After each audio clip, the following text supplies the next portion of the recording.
Good morning. No, not morning. Good afternoon. Yeah. Good to see you, everybody. Hello. Welcome. Happy Tuesday. Come on in. Come on in. Have a seat. Sit down. We're going to have a great show for you today. Welcome to the Jaybefaunt channel. My name is James Fauntleroy. I'm your host. So good to see all of you here today. The Jaybefaunt channel is available on all major podcast platforms. So subscribe to me there. Also part of the Revolutionary Blackout Network. So you can also find me there as well. Please make sure to like the stream if you already like what I'm talking about. If you want to wait a little while and see what I'm talking about before you do so, then go ahead. That's fine too. Great to have you also. Just to let you guys know as well, if you guys would like to, you guys can also go to my Substack. You guys can subscribe to my Substack at jaybefaunt.substack.com. You guys can get email notifications just like you guys got 15 minutes before it started. Even though I'm a little late, I'm sorry, but yeah, you guys can get the email notifications through my Substack as well. Like I said, I was a little late. I was having some technical difficulties, and I do apologize. Look, I'm telling you right now, this is one of the reasons why I tell people that we really need to nationalize, especially our broadband. We need to have municipal broadband because the internet and the way it is operating these days, baby, I'm telling you, it's not good. Other countries who aren't as affluent as the United States are actually having better internet connections than us. Hello, Nico House. Living in Brazil, having better internet connection than me. And it's just like, come on. Anyways. So thank you so very much for that. Also, thank you so very much to all the patrons on Patreon, as well as Coffee and members. Yes, I also have memberships as well. Thank you so very much to all of you. For without you guys, I would not be able to do this. This is a privilege to be able to do, especially in a person in my position. So thank you so very much for that. Also, just to give a thank you to my new patron, Vim ML. Thank you so very much for becoming a new patron on Patreon as well. Thank you. Now, just to say hello to everybody in the chat. Everybody, hello. If you're watching on the Rockfin side, if you're watching on the YouTube side, I'm going to come to you and we're going to say our hellos today. All right, we got CBC voter coming in hot saying, Happy Tuesday at JB. Good to see you, CBC voter. Killer Egregor is coming in saying, Hi, JB. Happy Tuesday. Where's everybody? RBN rules. Thank you so very much. We have Wari coming in saying, Hey, everybody. Good to see you. Roger Meadows coming in saying, hit the like. Yes, please hit the like. It pushes me out into the algorithm. Thank you so very much. Terry Connolly coming in saying, afternoon, JB and fam. So good to see you. And other people and more people will be coming in quickly. Janice Anderson saying, hi, all. Good to see you, Janice. Okay. Now, there is a couple of news stories that I wanted to get into today.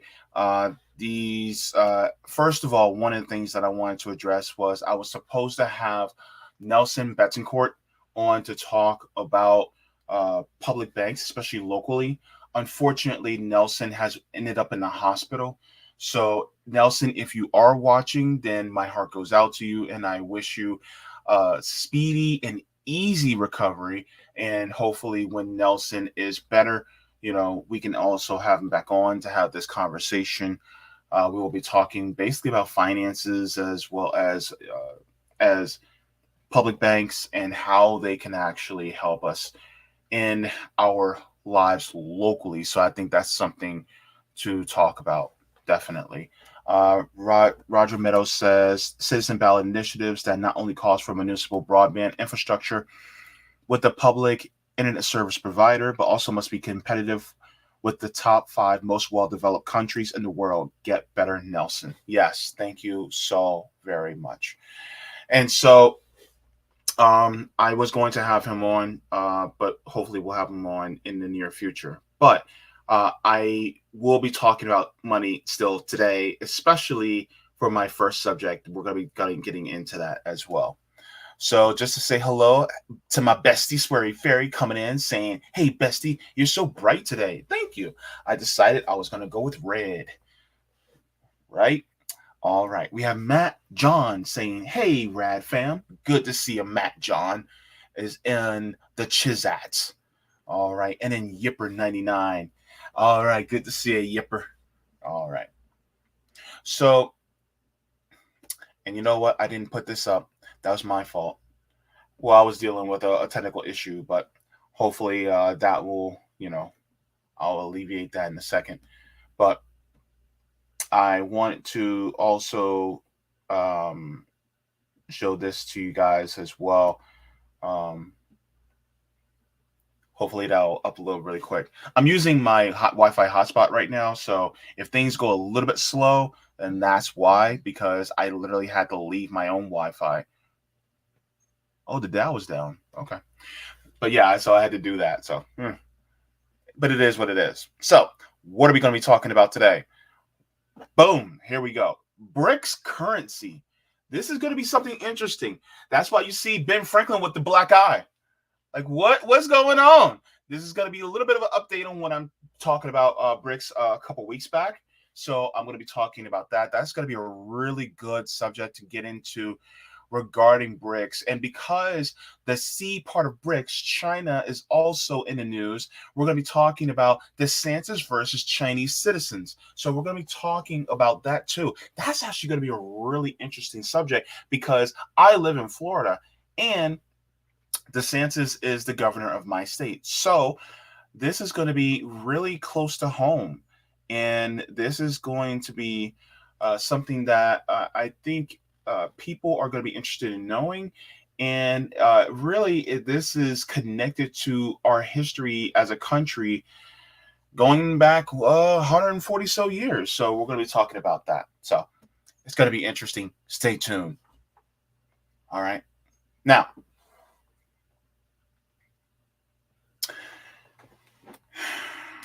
BRICS. What's going on? So there is some news that came out recently that BRICS is doing something that's scaring the West. And I saw recently also that Danny Haifong also is touching on this as well. If you guys have not subscribed to Danny Haifong's channel, The Left Lens, you're going to want to do that. But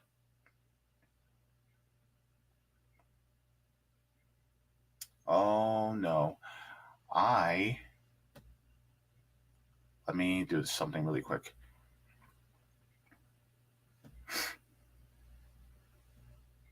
Let's go to, all right, let's restore window. Boom. Yes. All right. All right. So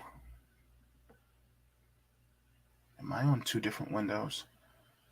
Yep, I am. Hang on. My apologies, people. I'm not as good at this as I should be. Hang on. So I can take that down. Oh no. All right. And then we can put that there. Ay. I have two different windows open. All right. Boom. We got it. Okay. No, I accidentally closed some of mine and I didn't put up I didn't save some of the links like I wanted to. Anyway. So one of the things that I wanted to talk about was a new currency. So one of the things that is actually interesting is that Lula da Silva was actually calling for a BRICS currency. Let's see, dismiss. All right. So let's go ahead and talk about that because this is going to be something that it honestly, it's causing the West to shake in its boots. And honestly, when it comes to Western hegemony, especially with the United States, I really don't care. Well, I care, but I'm actually on the side where I'm actually okay with them shaking in their boots because The United States needs to stop its global domination because it's really ruining the world. But anyways, let's see what President Lula da Silva says.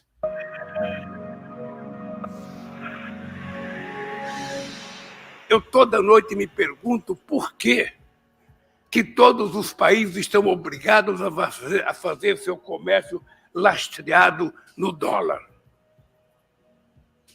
Por que nós não podemos fazer o nosso comércio lastreado na nossa moeda? Por que nós não temos o compromisso de inovar? It's interesting because as soon as he said, why can't we trade in our own currency, everybody started to clap. Everybody was like, yeah, he's right. Why aren't we? Why aren't they? We'll get into that in a second, why they aren't, because there's some history behind it. We're going to get into that. But that is a great question that Lula da Silva is asking. Let's continue. Que nós precisamos ter uma moeda, sabe, que transforma os países numa situação um pouco mais tranquila. Porque hoje, um país precisa correr atrás de dólar para poder exportar. Quando ele poderia exportar a sua própria moeda, e os bancos centrais certamente poderiam cuidar disso, e, portanto...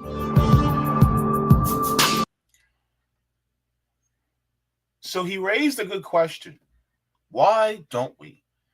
And there is a great answer to that question that I would like to share with you guys. And this is actually going to be talking about what this could mean for that.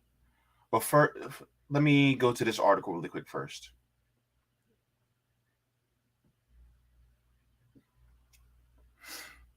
Let me enlarge. Oh, let me enlarge. Okay. It says BRICS currency plausible alternative to dollar hegemony, frustration towards U.S. weaponization of greenback behind local currency statement deals. All right. So it says efforts by countries to replace the U.S. dollar in international trade will reach a new high when BRICS nations discuss the feasibility of introducing a common currency at a summit in South Africa later this year. Chinese experts said on Sunday, noting that the move could be a fresh blow against the dollar's hegemony.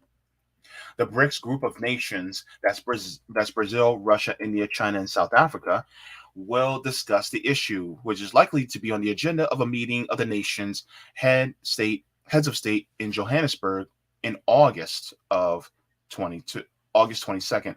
Bloomberg report recently, citing the foreign minister of South Africa.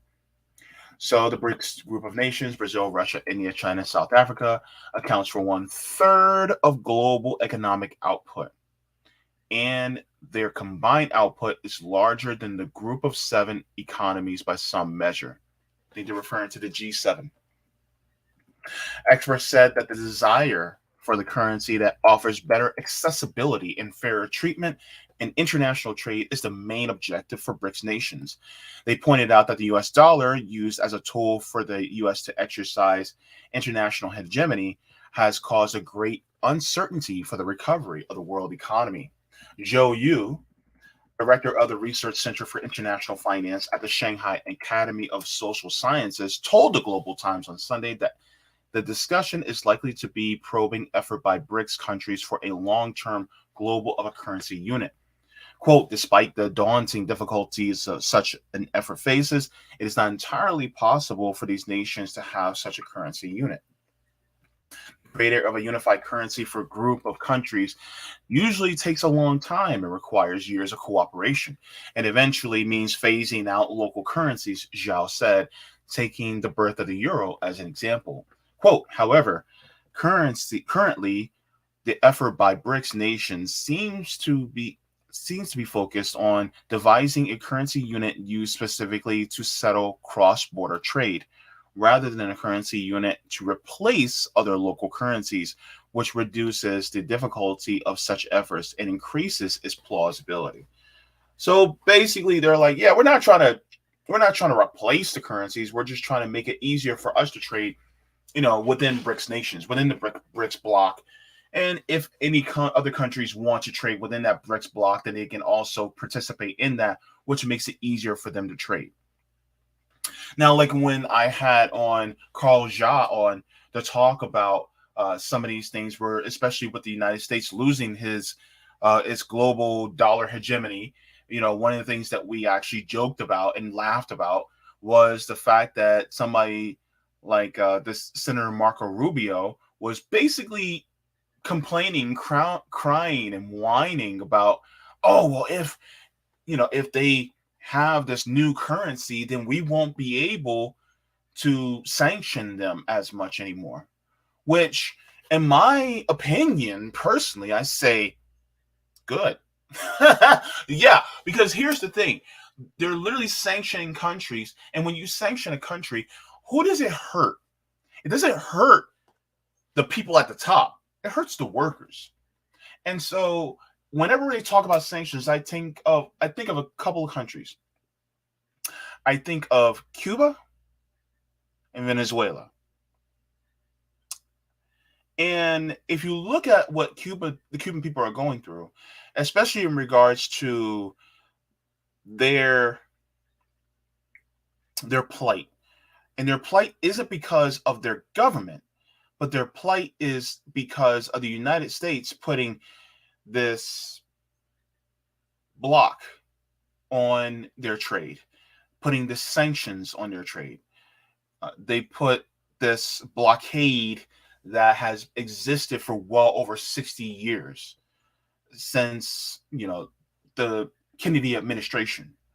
And so because of that, then there's a lot that they can't do, or makes it very difficult for them to do. And so because of that, then they aren't as able to thrive as a socialist nation as they should be able to, because the United States has this dominance on the world as far as its global currency. And so because of that, then they can't really trade with other nations like they would like to. They certainly can't trade with United States companies, especially in regards to things like healthcare, food, and infrastructure. So then they're basically having to struggle, even though they have a better system as far as taking care of their people than we do. I mean, look, they have just better healthcare system. I mean, they have relatively no homelessness, all these different things that they have. And guess what? They're doing that while having the boot of America on their necks. And so when it comes to countries like Cuba, Venezuela, DPRK, they're still able to survive, even though they are under these immense sanctions. So this actually brought up a question for me that I'll get into a little bit. But my question is, how would a BRICS bloc benefit countries like Cuba, Venezuela, DPRK, and the like? And so I think that's a really good question to ask. And so, I think we'll be getting into that in a little bit. But yeah, let's continue with the article. Ooh, and let's enlarge this so everybody can see. All right.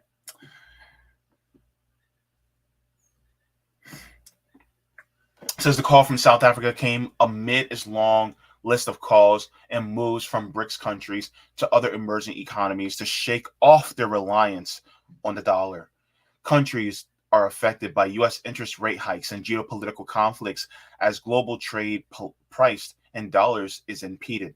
The freezing of Russian assets by the U.S. and EU has also prompted countries to work on alternatives to treating the dollar as a reserve currency.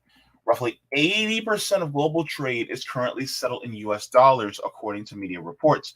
During the trip to Spain in late April, Brazilian President Lula da Silva said that in a report that he supported creating a currency from trading amongst BRICS countries, which we just saw earlier. Earlier in Shanghai, Lula questioned why countries should be tied to the dollar for trade, according to Reuters. Gao Lingwen, an expert in the Chinese Academy of Social Sciences in Beijing, told the Global Times on Sunday that the irresponsible monetary policy of the U.S. has in recent years made the dollar full of risks. And, quote, as an economy as large as China may be able to fend off some risk for its strong economic capacity, while some smaller countries may experience financial or debt crises. Zhao said local currency settlement, which has been growing rapidly in recent months, is now a concrete and major progress by BRICS countries to reduce the dollar dominance in trade settlement. So I'm not going to read the entire article, but this just gives you a synopsis of basically how this is going to really it's on the docket. It's coming down the pike, and this is why the United States is freaking out, because if you don't have that dollar hegemony, then you cannot determine what the world does by your own will. You cannot force the world to do what you want it to do anymore. And so this, in a sense, is bad for the United States, but it's great for the world. And it's great because it's not one single country that's saying, oh, now we're going to be the dominant ones. It is a block of countries with more on the way that are saying, you know what? We're not going to be under your tyranny any longer. And so because they're not going to be under that tyranny any longer, it's more of a democratization of the world, instead of it being a unipolar world, it's not a multipolar world. So the world is saying, we're going to do this stuff more democratically than what the United States has. Because it's basically like the United States saying, I'm in charge because I'm the one that's controlling all this. And the world's like, but why are you in charge? Simply because, you have the backing of the dollar. And so now the rest of the world's like, you know what? You have been abusing us, using us and abusing us for so long. We're done with you. We're banding together. The United States is literally, the United States is literally that boss that is abusing the workers, and the rest of the countries are basically like, you know what? We're going on strike. How you like them apples? And so that's what's basically, from what I observe, is going on right now. And I think it's really important for us to keep in mind why this is so important, because this also has it's going to have deep effects on us personally as United States citizens. And I'll be getting into that in a second. But what does this, how is this really going to affect us? So I'm going to go to a video really quick, and I want you guys to see this. Let me share the screen. Let's see. Where is it? Where are you at? All right. Let's pause there. All right. And share. All right. So this is out of Breakthrough News. They do some great reporting. If you guys do not follow Breakthrough News, then go ahead and give them a follow. I think one of their reporters is Rania Khalek. She does great reporting as well. So let's go. BRICS just announced a new global currency designed to replace the dollar. The deputy chairman of Russia's State Duma, Alexander Babakov, told reporters that the BRICS alliance, which stands for Brazil, Russia, India, China, and South Africa, is creating a new currency that will be backed by gold, rare earth metals, and other critical commodities. BRICS will likely take up the task of creating this new currency at the next BRICS summit in late August. While there's still a lot of things we don't know about the currency, the announcement alone is a huge development. Since 1945, the US dollar has been the world reserve currency, meaning it acts as the standard currency for all international payments. This means that if Japan wants to trade with Thailand, they wouldn't pay each other using yen or baht, they would use the US dollar. The dollar's monopoly is especially strong in the oil trade, which until recently was exclusively conducted in dollars. What this means is that every country in the world needs a constant supply of dollars on hand to buy oil and other critical goods. And to acquire those dollars, they have to manufacture real goods and sell them to the US or some other country that acquired dollars from the US. So This is why the US dollar is so powerful, well, at least since 1945. And so when you have this dominance, and so they literally have to trade these goods in. And I'll be playing a video by Dr. Richard Wolff about this as well.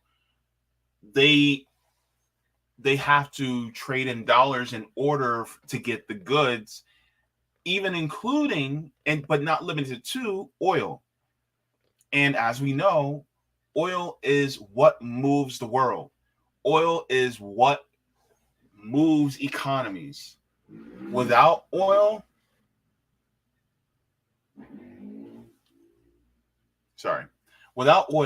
you do not have vehicles to move your goods.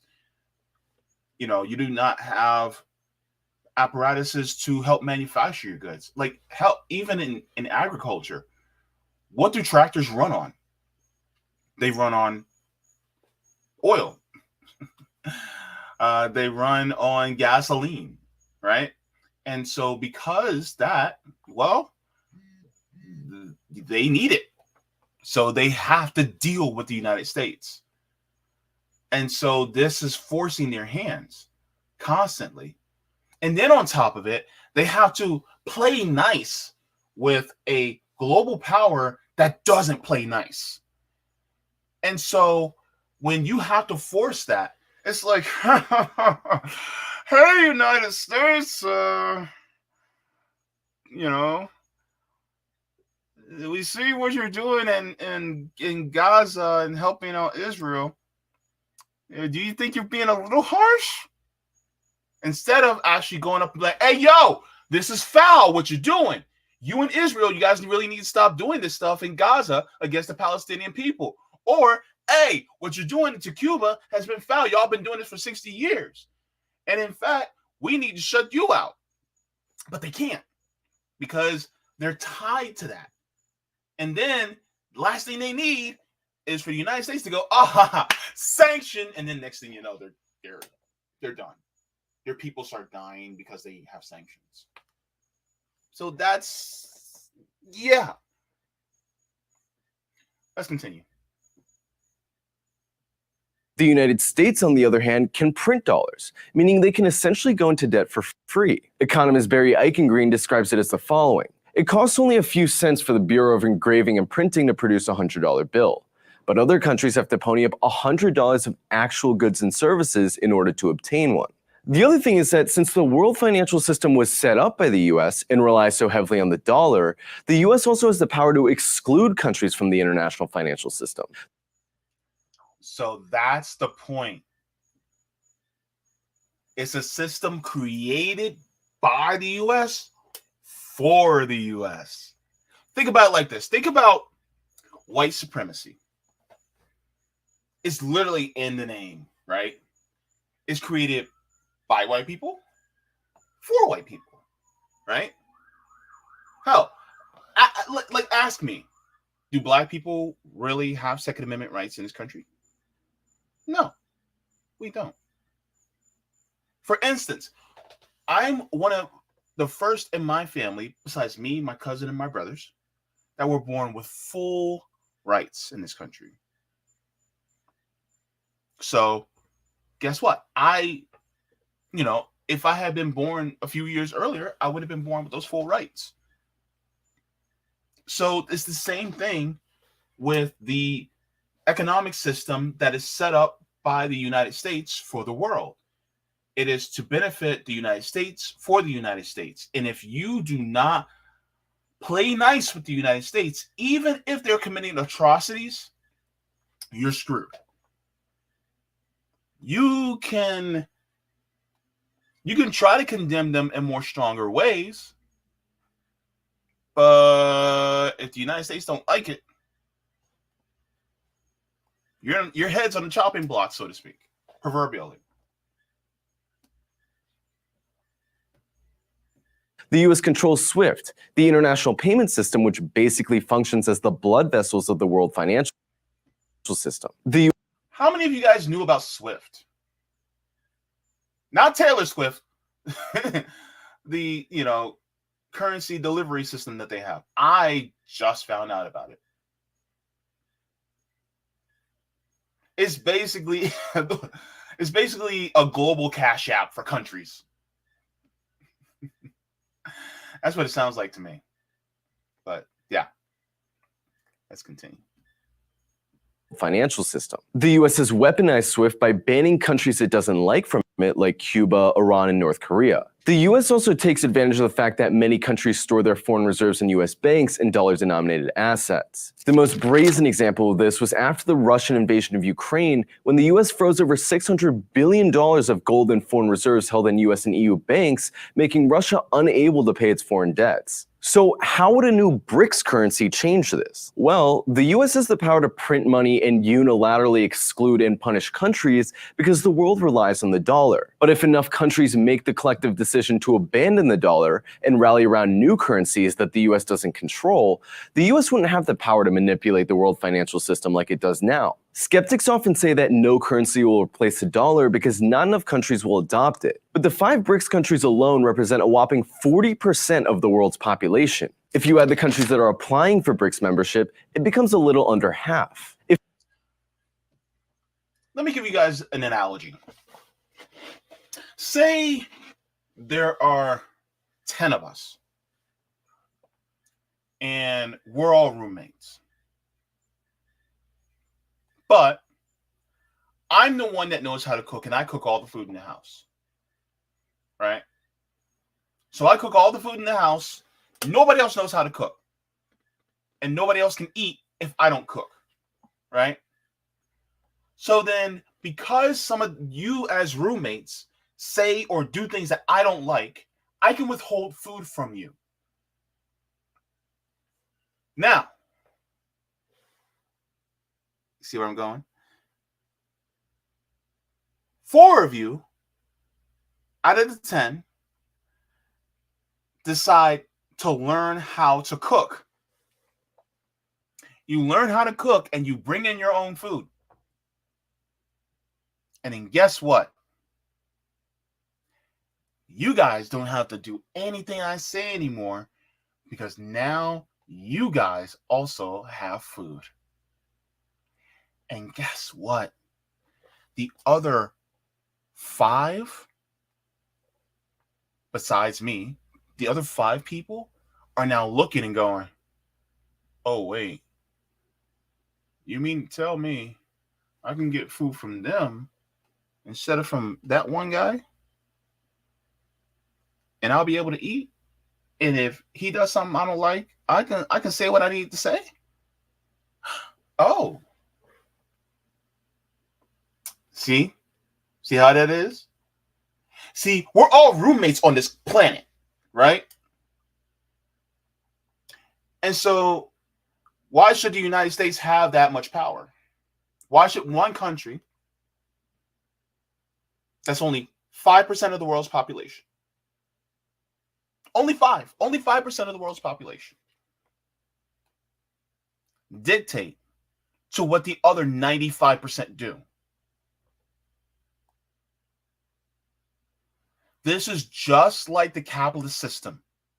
This is the capitalist system, where a small, tiny percentage of people command the wealth of the majority of the world. Why should one tiny country, 5% of the world's population, the government of that population, dictate to the rest of 95% of the world of how they should operate? Is that fair? Is that democratic? I'll let y'all answer that question. Let's continue. If all these countries started demanding BRICS currency in trade instead of the dollar, the rest of the world would likely have to lessen their foreign reserve holdings of US dollars and increase their holdings of the new BRICS currency. Other countries will also probably find the BRICS currency more appealing because it's not controlled by a single country, unlike the dollar. For centuries, the imperialist countries used their military and financial supremacy to siphon off resources and labor out of the rest of the world. Now those countries are banding together and starting their own currency, backed by that same wealth of resources, which will dramatically reduce the value and relevance of Western fiat currencies. Well, some are Now are you guys figuring out why the United States wants to go after Russia and China? Are you figuring out why? Makes sense now, doesn't it? Why they're like, oh, well, this proxy war in Ukraine, this is why. Or the proxy war that they're trying to conduct in places like Taiwan, this is why. Because they do not want the big kids in the room that are actually siding with the little kids who are being bullied to say they don't want that protection. Because let's say you have, a smaller country, let's say like Philippines or Vietnam or Cuba, or let's say African countries like Burkina Faso or Chad or Nigeria or whatever countries that are not as powerful, right? You have these other big kids that are now teaming up with you to protect you from the bully. So what is the bully thing? Oh, I got to take out those big kids so that these other little kids will fall in line and do what I say. But the big kids in the room, Russia and China, are like, you know what? Nah, bro. Nah. We're not going to let you do this. Don't try us. We're literally 41% of the world. Don't try it. And the United States keeps trying it.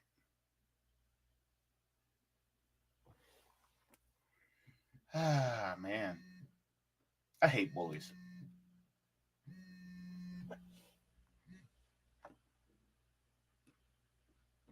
Fiat currencies. While some are going to continue to insist that de-dollarization will never happen, many would argue that it's the current hegemonic position of the dollar that won't last, and that a new financial system that reflects the new multipolar world was always bound to emerge. Thank you so much for watching, everyone. So it's going to happen. Like, I really do think it's going to happen. And one of the things that I wanted to touch on is, what does this mean for us? I really do think it's going to happen. And one of the things that I wanted to touch on is, what does this mean? Sorry, it's playing on my phone. What in the world? Anyway, I sound funny. Jeez Louise. But let's ask somebody who would be able to tell us, what does this mean for us? All right, now. This is Richard Wolff from Democracy at Work, responding to another Ask Prof. Wolf question from our Patreon community. And this one comes from David. And again, I've chosen it from the questions you've been sending because a number of you have asked similar questions. It's about the dollar, the US dollar. And it's about whether the dollar is losing its primacy in the world. And more importantly, if it is, because it is, what are the implications? What does it mean for the United States? Will there be a collapse? What are the other consequences? Very important question. So let me begin by assuring you that yes, the dollar is losing its primacy. There really is no question about this. The disagreement is how fast this process is going and will go. So it's not about if, it's about when. When will it happen?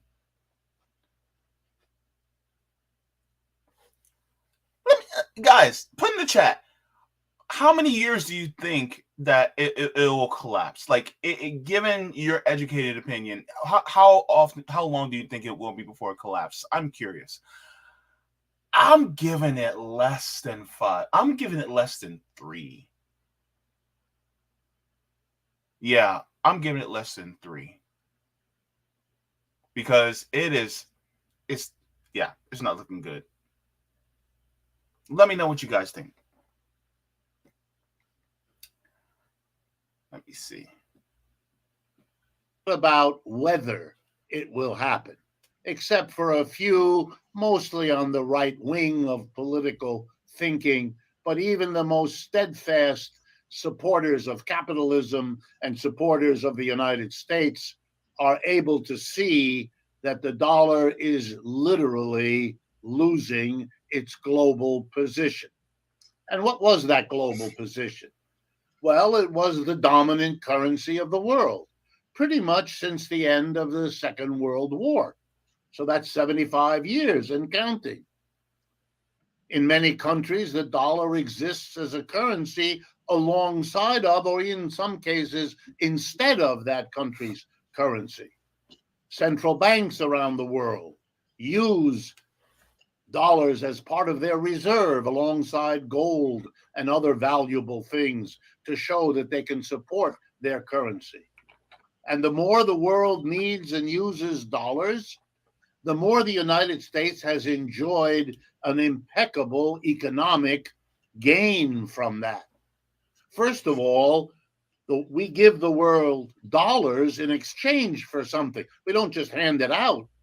We get something as a nation, as an economy.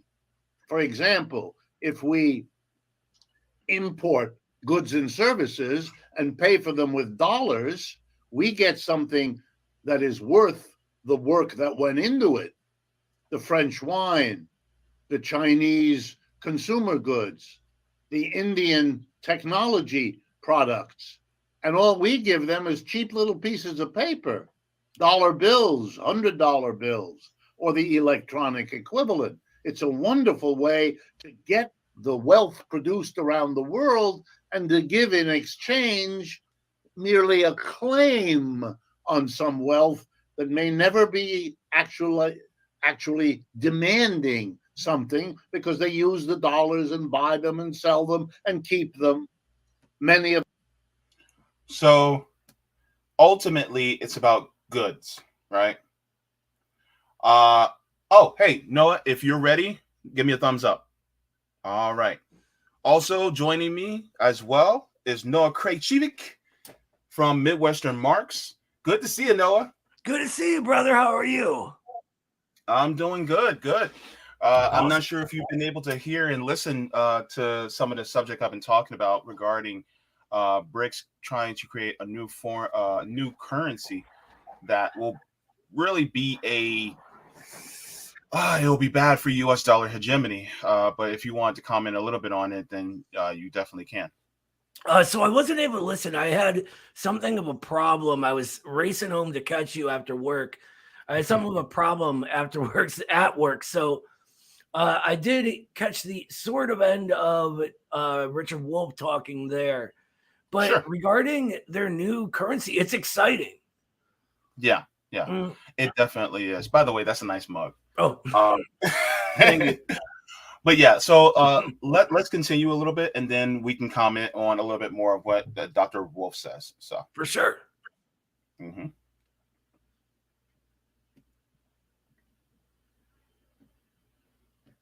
Use the dollars and buy them and sell them and keep them. Many of the people around the world use the dollars that they accept in exchange for the goods and services they produce to lend those dollars back to the United States government, thereby funding our wars and many of our ongoing governmental activities. And why? Wouldn't it be nice if the United States, the main blood artery that helps fund their wars, is actually collapsed?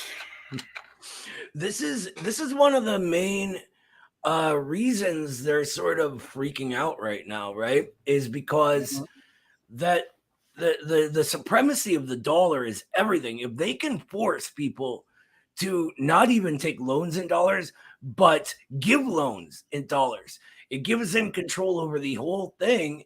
And like it sort of gives our ruling class something of a free lunch, right? No matter what they do, they win.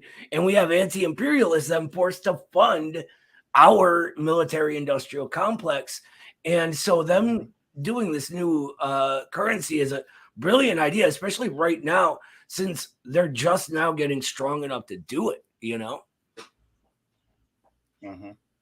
Yeah, so I think this is going to be exciting because, especially for those of us who are anti-war and anti-imperialist, because we really like, I don't know if this is going to sound bad, but it's like, it's kind of worth the pain if it means that people will not suffer because of the war profiteering that the military industrial complex does in our nation. You know, I know we're going to hurt from it. Well, yes and no. So we're already hurting, right? That's the way I see it. It's sort of they're always going to find a way to try to push the negative effects onto the working class, no matter what it is. With this, we're going to continue seeing high inflation, right? That's not going to stop. And that wasn't going to stop until the war is over anyway. But at the same time, what it does is it gives us a reason to fight.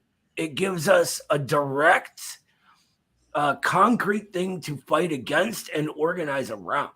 And so right now, more than ever in our history, maybe, is the time to organize, right? To like whatever you're doing, join something, you know? Yeah, definitely. So let's continue with what Professor Wolf says. So why is that important? Because that allows the government not to tax Americans, but instead to borrow the money from all those who have dollars and are willing to lend it. So the benefits to the United States have been enormous. As the dollar loses its primacy, as more and more people around the world stop using the dollar, reduce using the dollar, all those advantages and many more I don't have the time to go into are being lost. And the impact on the American economy will be large and cumulative over time. Well, then why is the dollar losing its primacy? Much of it has to do with geopolitics.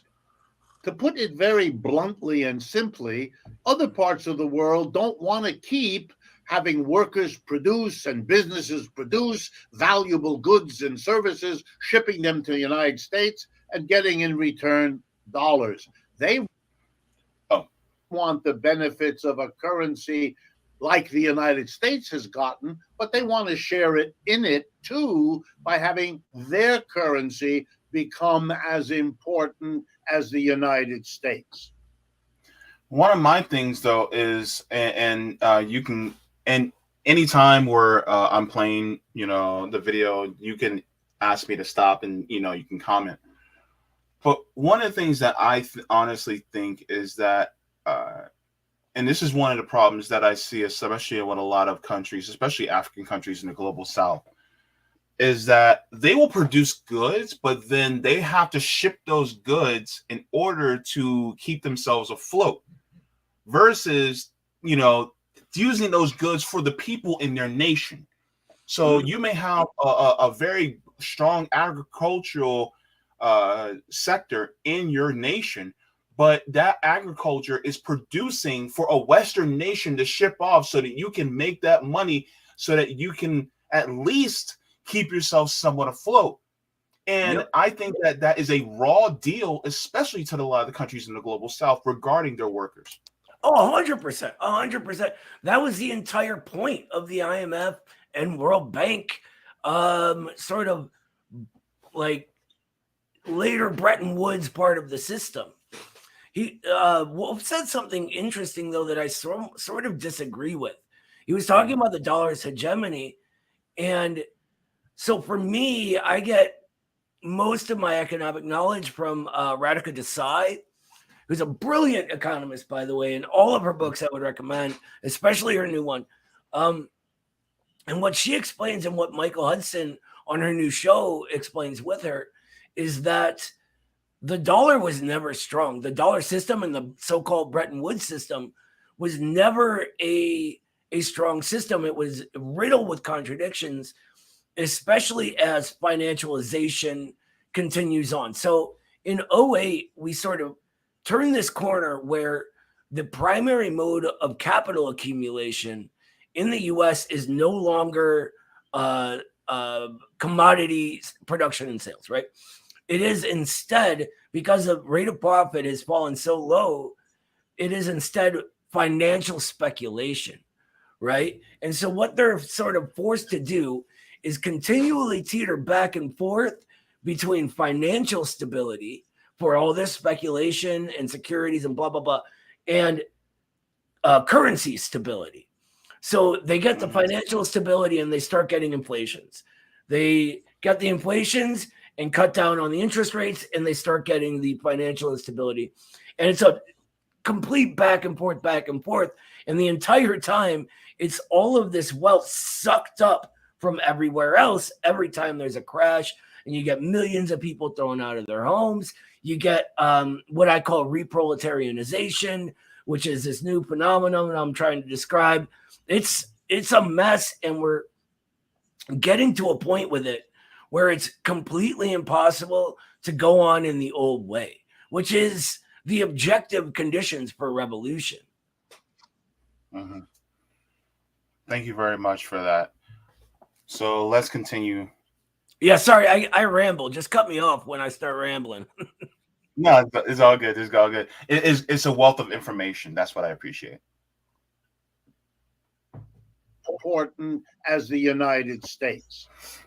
Chief among them, the Europeans with the euro, the Chinese with the yuan, and so on.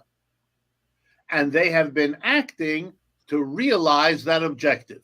The most important steps, BRICS, a global alliance, Brazil, Russia, India, China, and South Africa, with at least another 6 to 10 nations applying now to join BRICS.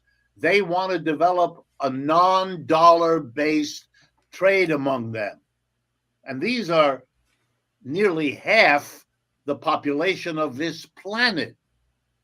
They are talking about trading in either the Chinese currency, because that's the most powerful economy among them, or in some organized currency that they set up for this purpose. So that's basically what President Lula da Silva of Brazil was talking about. Mm-hmm. Why in the world do we have to trade in dollars when we could just have a currency amongst BRICS nations and have a BRICS currency where we don't have to depend on the dollar? Right. And so I was talking also with Carl Jha a couple of weeks ago that we were laughing about how somebody like Marco Rubio was crying that they won't be able to, issue sanctions to other countries if the de-dollarization, happens. And so we were laughing about it. And so we were just like, yeah, duh, because I am sick and tired of seeing Venezuela, DPRK, and Cuba, and as well as other nations. I think, oh my goodness, what's the name of the country? Somalia. I think they're also under U.S. sanctions too. There's so many. If you look at the list, it's super long of countries under sanction, and that's not even like, even if you exclude the big ones like Cuba and Russia and China, like it's a mile long. So much for that free market Rubio talks about, huh? Or we're going to get into that in a little bit too, but that's my thing. And because the thing is that sanctions only hurt the people, so, and they end up hurting us too, by the way. Yeah, because the material interests of working class people and this is what I think a lot of folks, this info gets hidden from people, the way this works.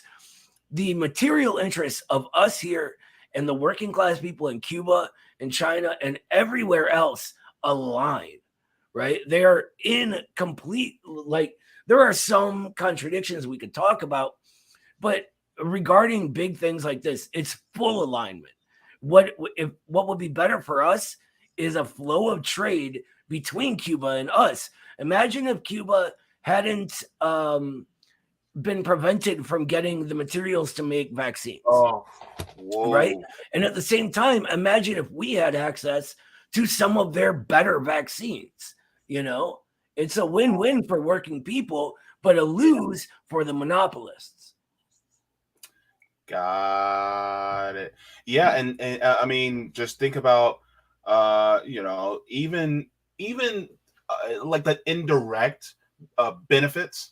Like, for instance, I'm in Florida, right? I'm in Central Florida. So if I was able to jump on a plane and go to Cuba just to visit, then my money would go to the local businesses, and then that would prop up those local businesses, and then it would funnel in and have a domino effect to their healthcare system, to their infrastructure, to many other different systems that are within their government that would actually help them. Because then if I'm spending my money, that's also, they may, you know, charge me tax on, you know, different sales goods, which also goes into their government and increases their monetary system. So it would just help them out so very much. Right. And it's like, what people don't get is that, well, what you just said about sanctions, I'm sorry, I have a bad memory. Things fall out of my brain sometimes.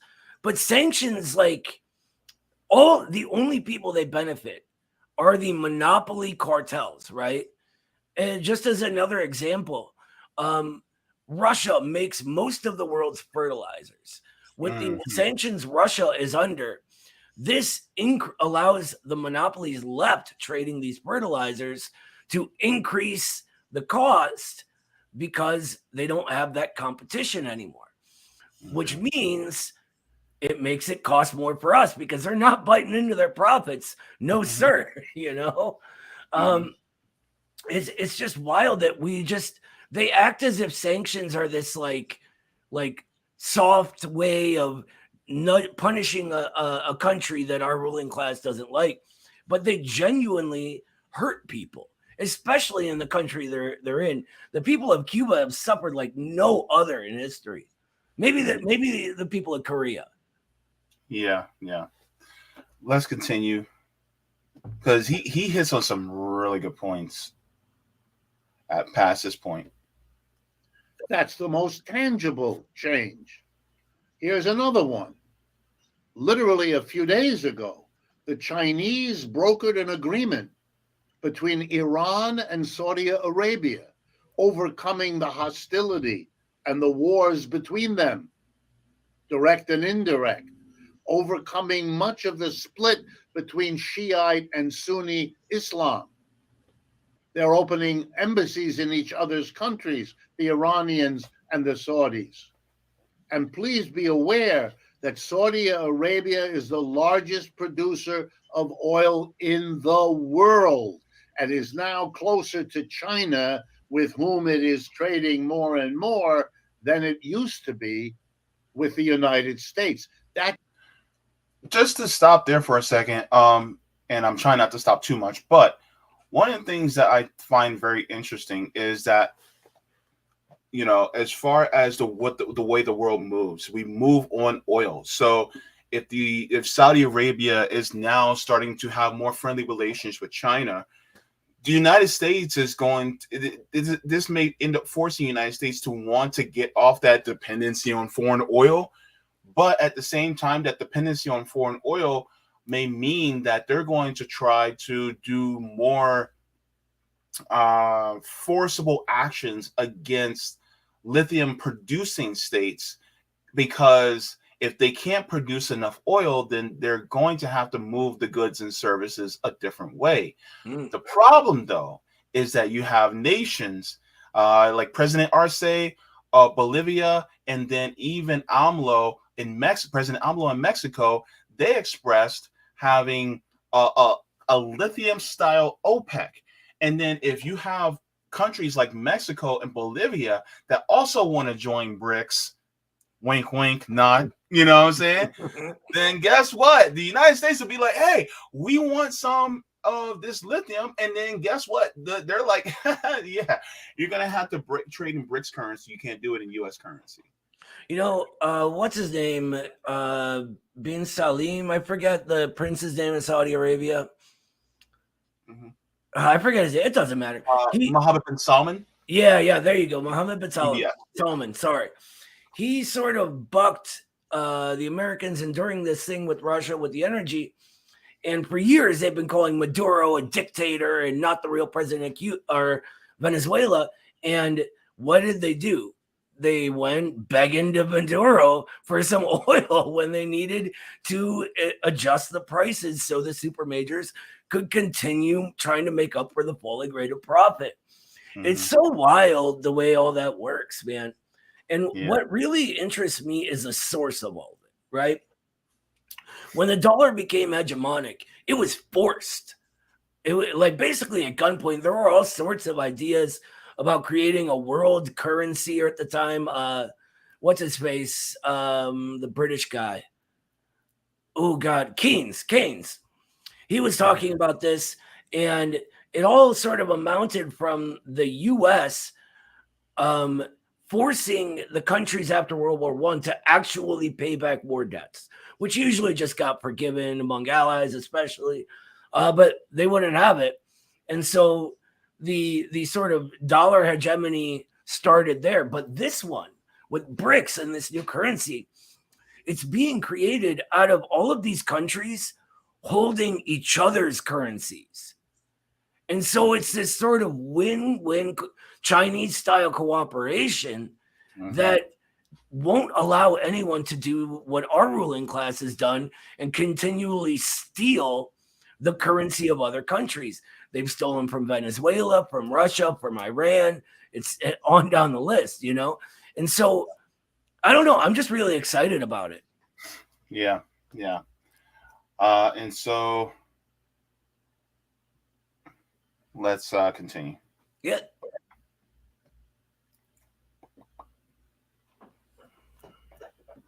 That shift is crucial.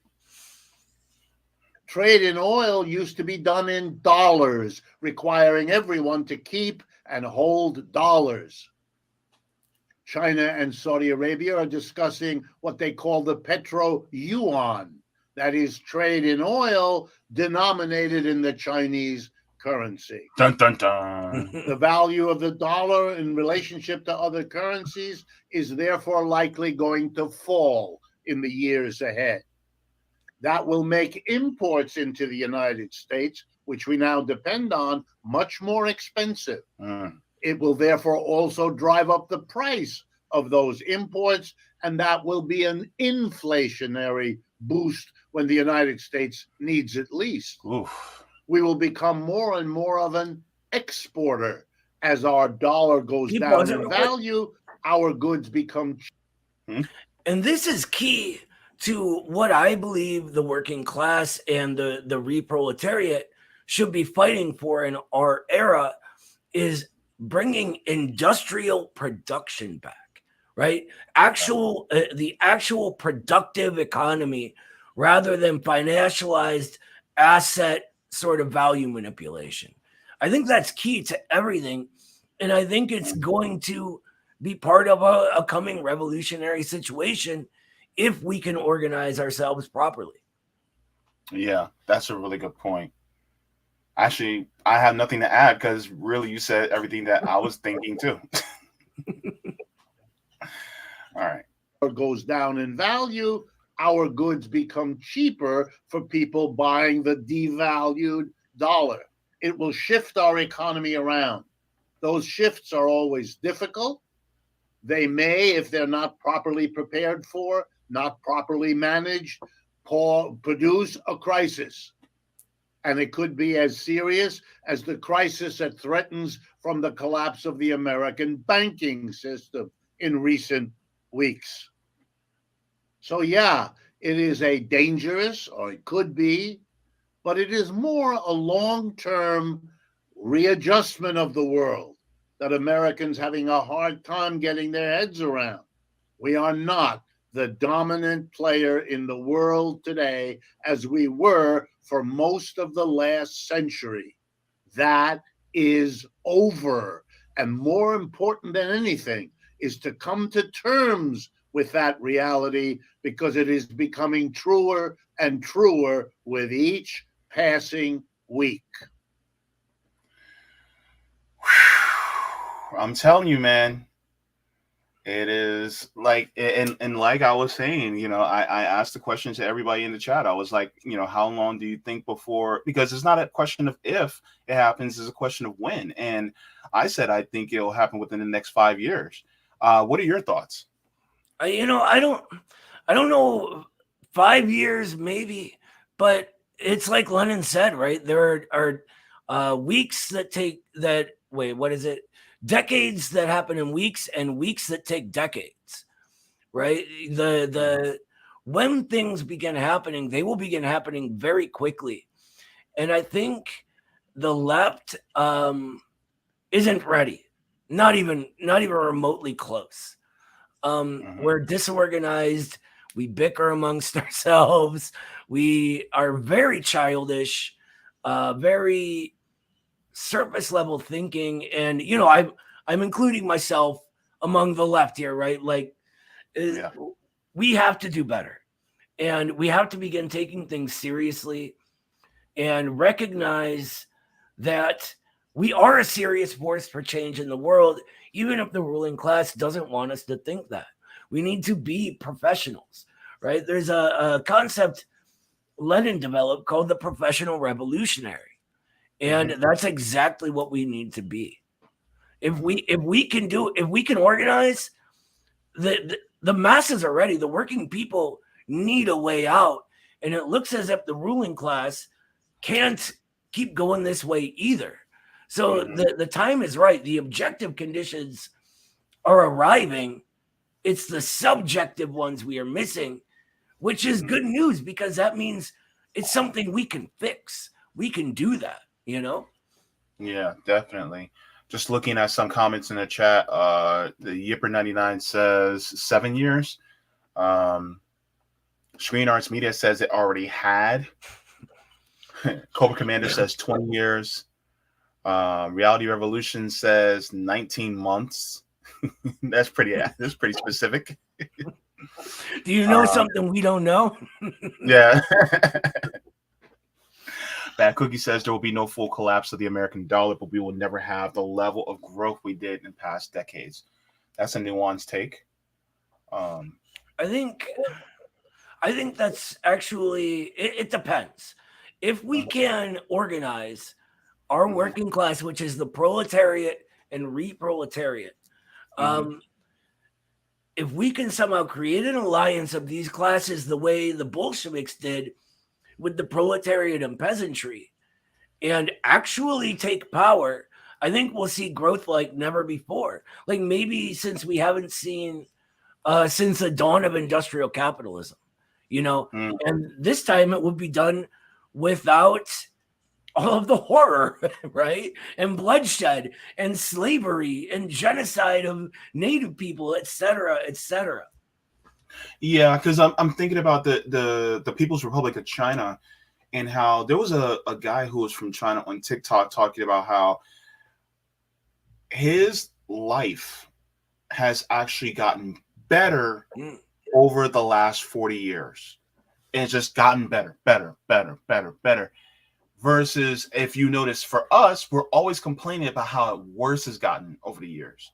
And I attribute that to the collapse of capitalism, because it's really going through an inevitable shift. And it's like I was talking to a friend. I said, we reached a crossroads. We're a fork in the road. And it's going to be one of the two possibilities. We're either going to go into fascism, which I say we're pretty much, almost there. Hello, I live in Florida. And so you have that, but then you also have the fork in the road that goes to socialism. because capitalism, it's like a hair that's split. There's no third way. There's no third way where capitalism will go, oh, but we can just shift this and do that. No, because we depend on capitalism to be what it is. It is it's like the Ouroboros. It's like the snake eating its own tail. At the end of the day, as it keeps going, it will eventually just expire itself. Mm-hmm. Well, it's sort of Engels in which one was it? I think Origin of the Family, Private and Property in the State. He explains the arising of the state, right? Mm-hmm. And it's based on the irreconcilable antagonism between the classes, right? So that means it's inherent and built into the system. There's no way around it.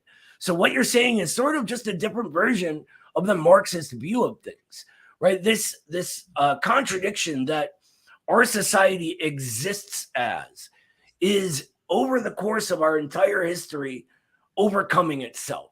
And this overcoming is driven by the class struggle.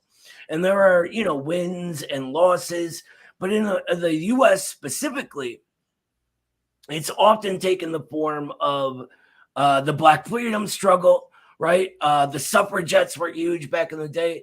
The early union movement was huge. And so all of this is sort of included, and that gets us to where we are today. But that contradiction still exists. There is always going to come a point where it can't keep going in the old way. Mm-hmm. Yeah.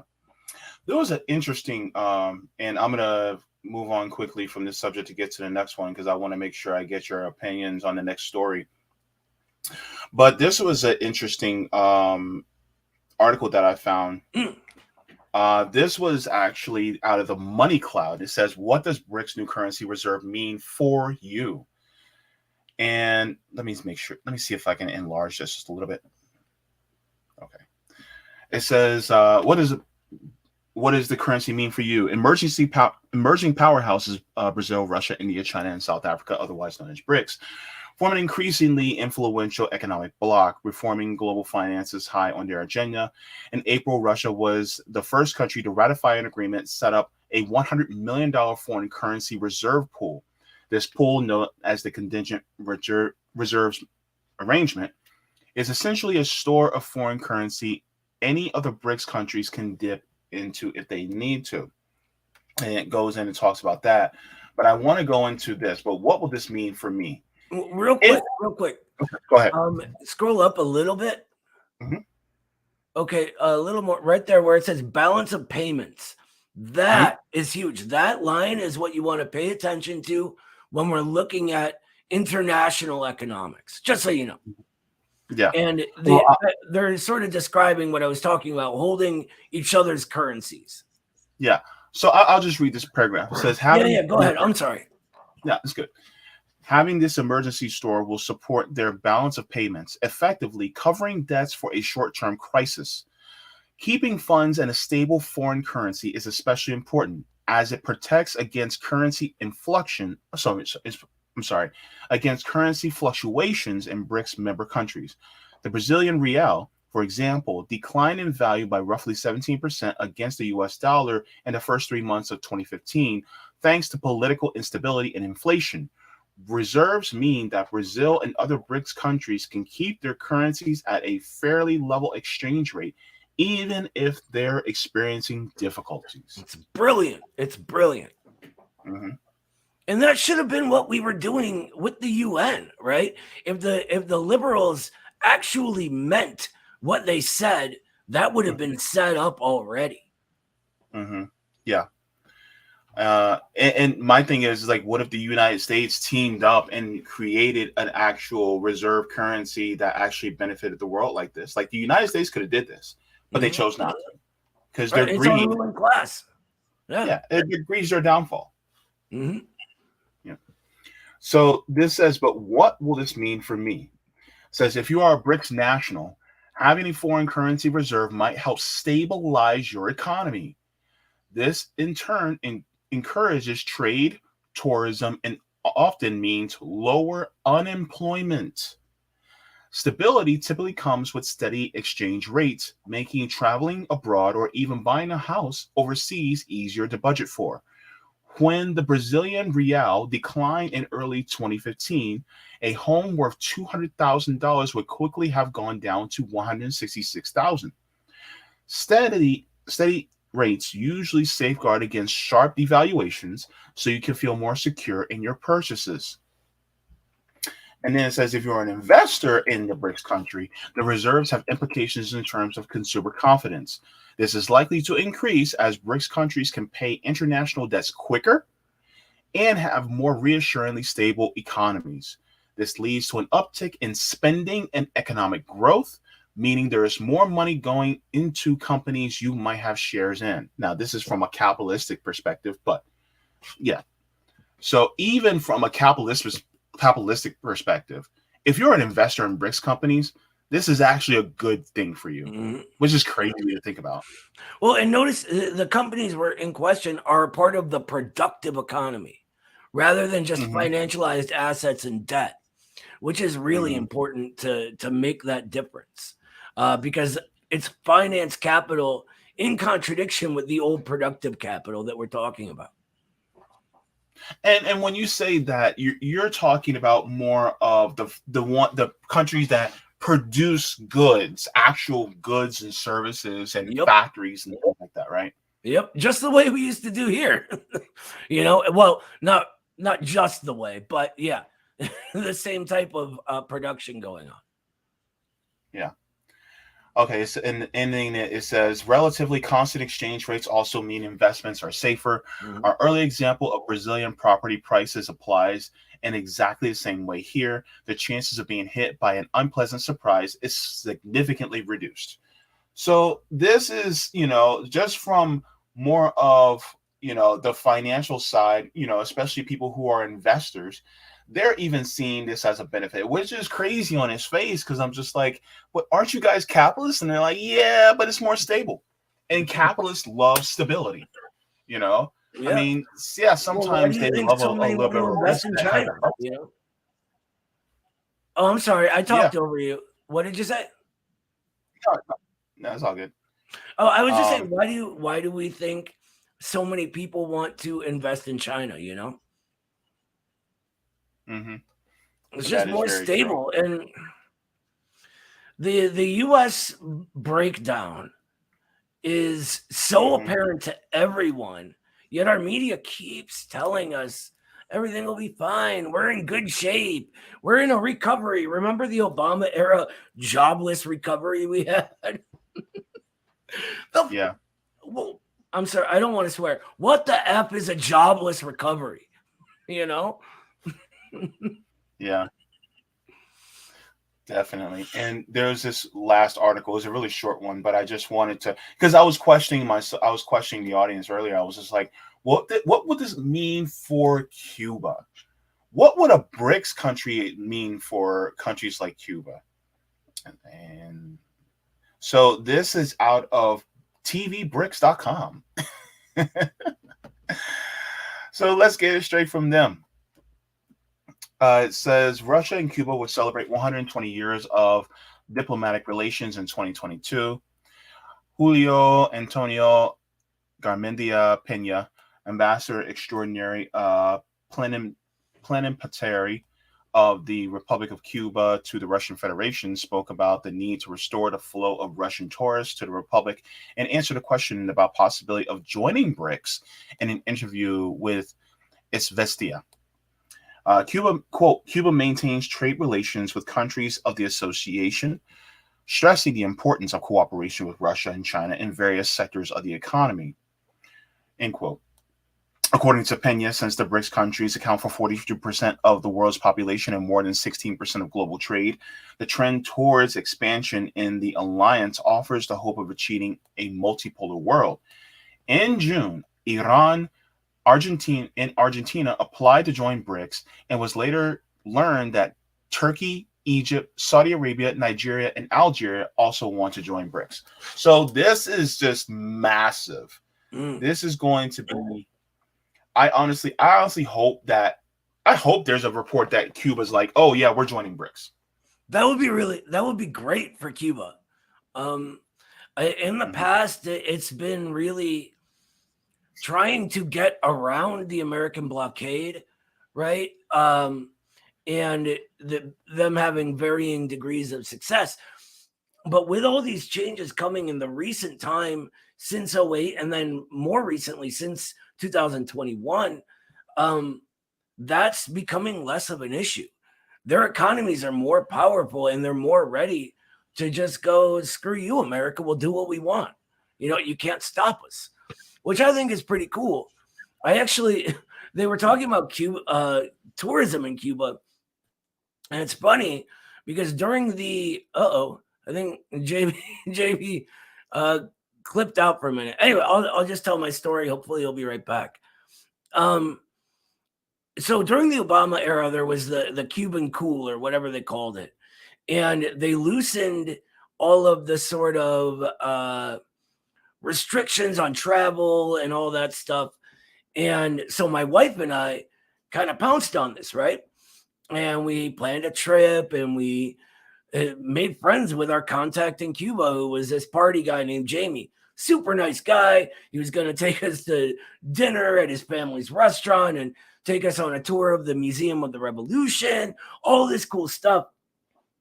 And then Trump gets in office, and about a week before we were set to go, they make it illegal to go again, right? So all of the Cuban companies were cool. They're like refunding money. The American companies, the boat especially, refused to refund anything. We ended up having to take a cruise to Key West and the Bahamas instead because they just wouldn't give us our money back. Which, I mean, it was nice, even though a cruise is like, I felt very uncomfortable on the ship, and I kept trying to tell him to stop calling me sir. But anyway, yeah, that was welcome back, JB. I was trying to fill time by telling my story about when I almost went to Cuba. I recently actually almost went again. They invited someone to represent Midwestern Marks in this sort of international brigades thing. Unfortunately, it was a youth organization, and I'm way too old for that. So I ended up not able to go. Gotcha. Yeah, sorry, I'm tethered to the Wi-Fi on my phone because for some reason it wasn't working in my house. But yeah, bummer. I only use Ethernet. Like, I don't trust Wi-Fi for anything. Yeah. So this is actually a really good comment here. It said, this is from Curie Adams, says BRICS should include Cuba just to support the thousands of doctors they send around the world. I agree, actually. The Cuban doctors are legendary, Oh, hey, a little helper just showed up. Oh, no, he went away. Never mind. Where are you going? Come here. You want to say hi to Jay? Say hi. Hello. Sorry.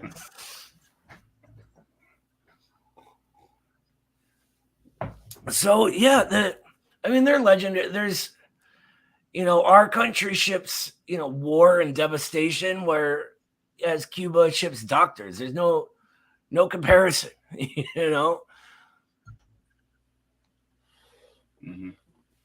Definitely. So why is this? My Wi-Fi is really messed up right now. I'm bummer. Yeah, I don't know why. Yeah, this sucks. But I want to get to the next story. Hopefully things will clear up in a second. Yeah, it just cleared up. Okay, good. Awesome. So one of the things that I wanted to get into was the next story. Let's go into. So the next story that I wanted to get into was this about Ron DeSantis. Yeah, this is the one you told me about on the phone earlier, right? Yeah, this guy is just a piece of work. So I wanted to get into that. And hopefully, hang on. I really like that Benjamin Franklin with the black eye. Yeah. I don't know why he looks so sad. Look at him. He's like, "Why'd you hit me? Why'd you hit me, China?" I find weird stuff funny. I apologize. No, it is funny. I did that on purpose because I was just like, yeah, Benny Ben, he's not looking so good right now. He got beat up quite a little bit. You made that one? That's good. Good work, brother. Yeah. So, that's why. I think I know why. Okay, let's take that down. Okay, so let me go to my list because I have a list. And there was a recent story that came out that, Ron DeSantis, of course, he's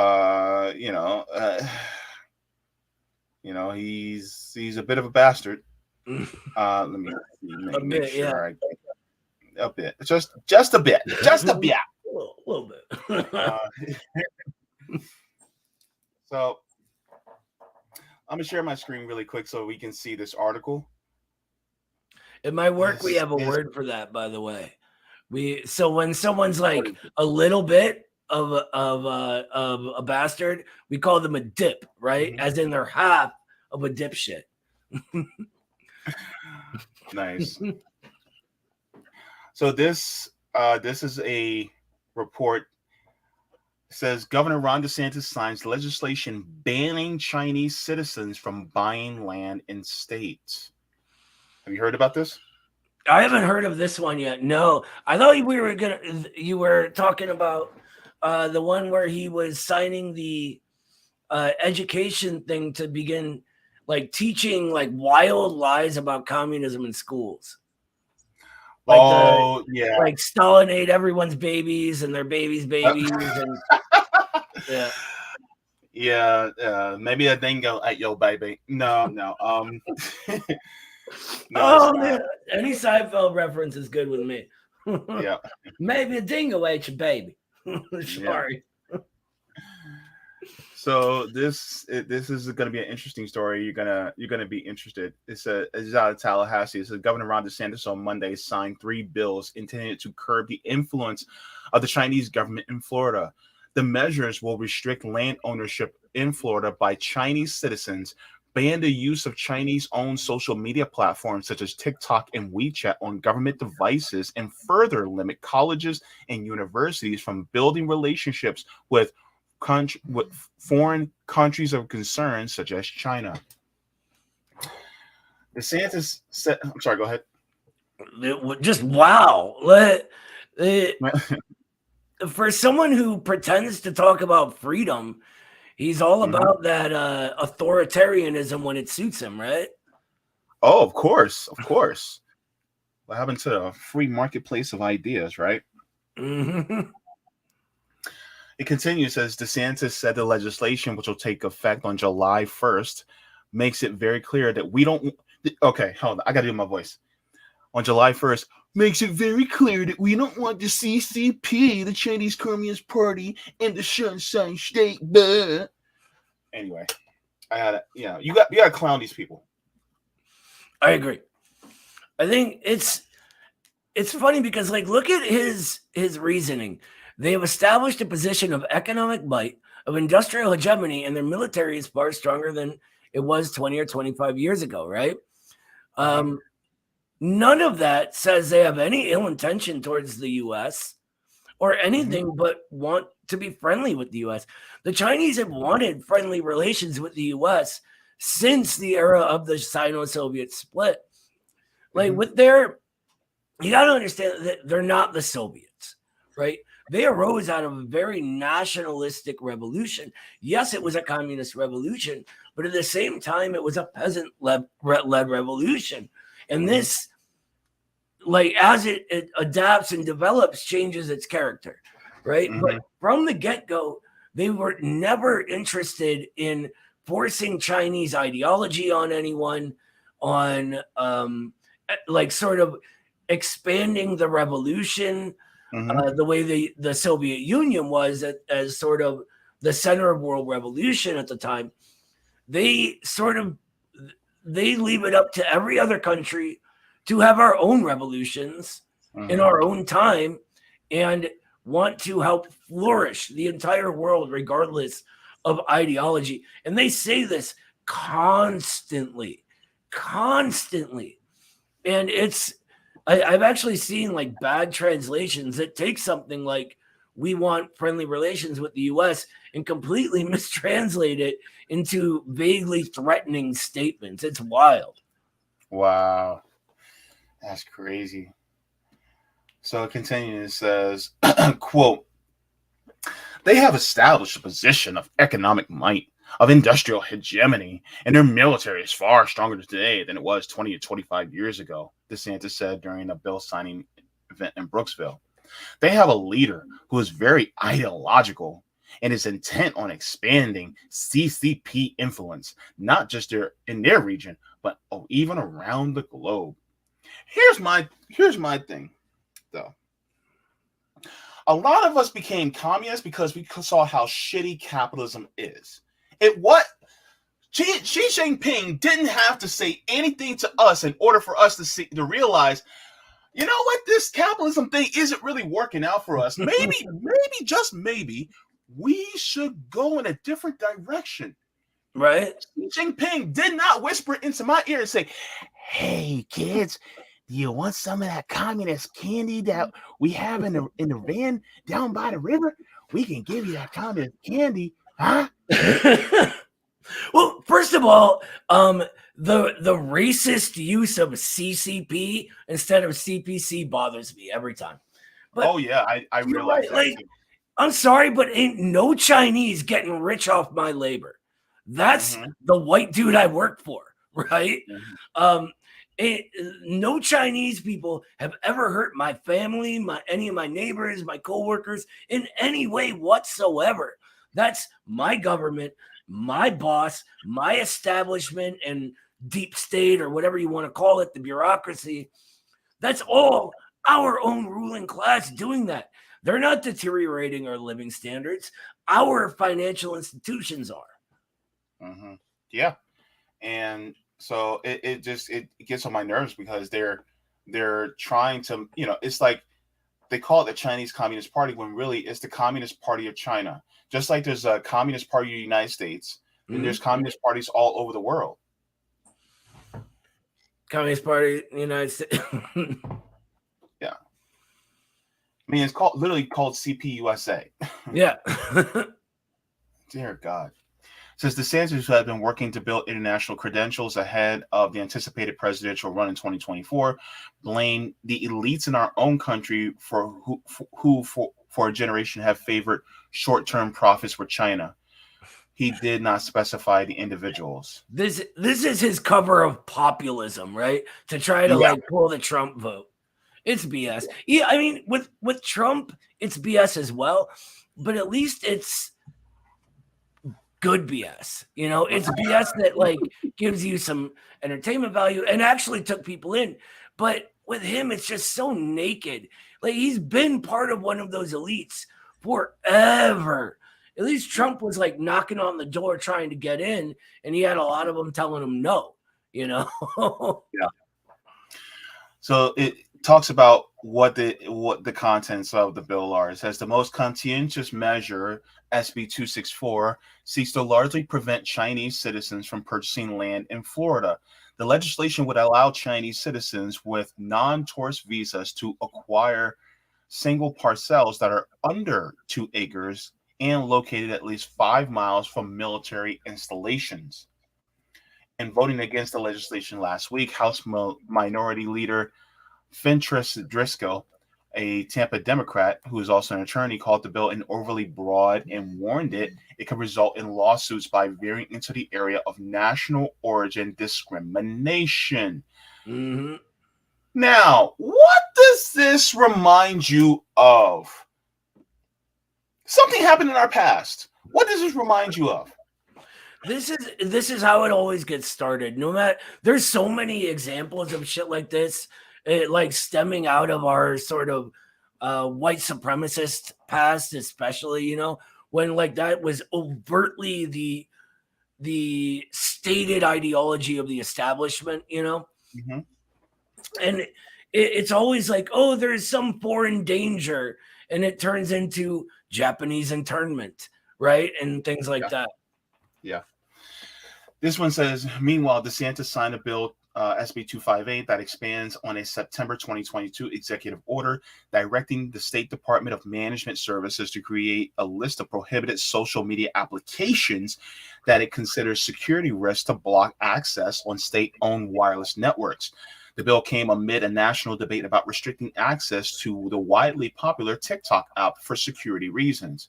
Now, we talked about the Restrict Act. Me and Sabby talked about it on RBN about how dangerous it is, because really it gives the government carte blanche to determine, where we, what platforms we use.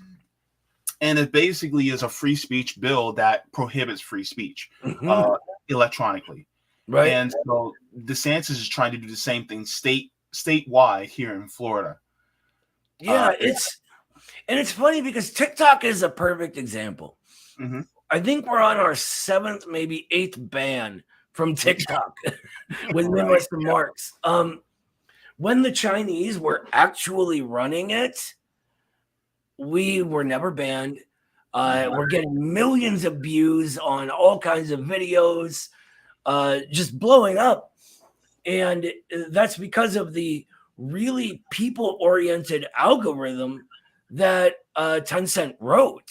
It's not based on centralization of capital and the ability to sort of throttle users into certain directions the way we're finding out all of our social media is via the Twitter files, right?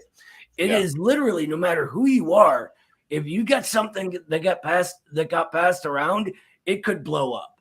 And that's why the Midwestern Marks Institute stuff was able to. And then I forget which bill it was, but they passed something that would no longer allow the Chinese company to have a controlling share.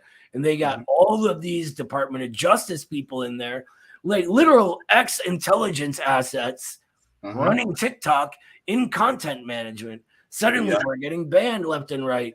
Our videos are throttled. We're getting less than 1/10 of the views we used to. It's wild the way they try to present our media as being this like free and objective thing, but it is the most censored media in the world. Chinese censorship is nothing compared to ours. Nothing. Yeah, and in fact, I actually had some notes based on this article, and I said, here's my notes. My note says, this law shows that Ron DeSantis does not believe in the marketplace of ideas. Also, if he's so concerned with destructive ideologies, why doesn't he make a similar law for white supremacist groups and ideology? This tells you exactly who he is. Precisely. It's just like the entire government, right? They refuse to vote about an act of the UN that would outlaw anything that could promote Nazi ideology, right? And then at the same time, they propose a bill in Congress to denounce the horrors of socialism, Yeah.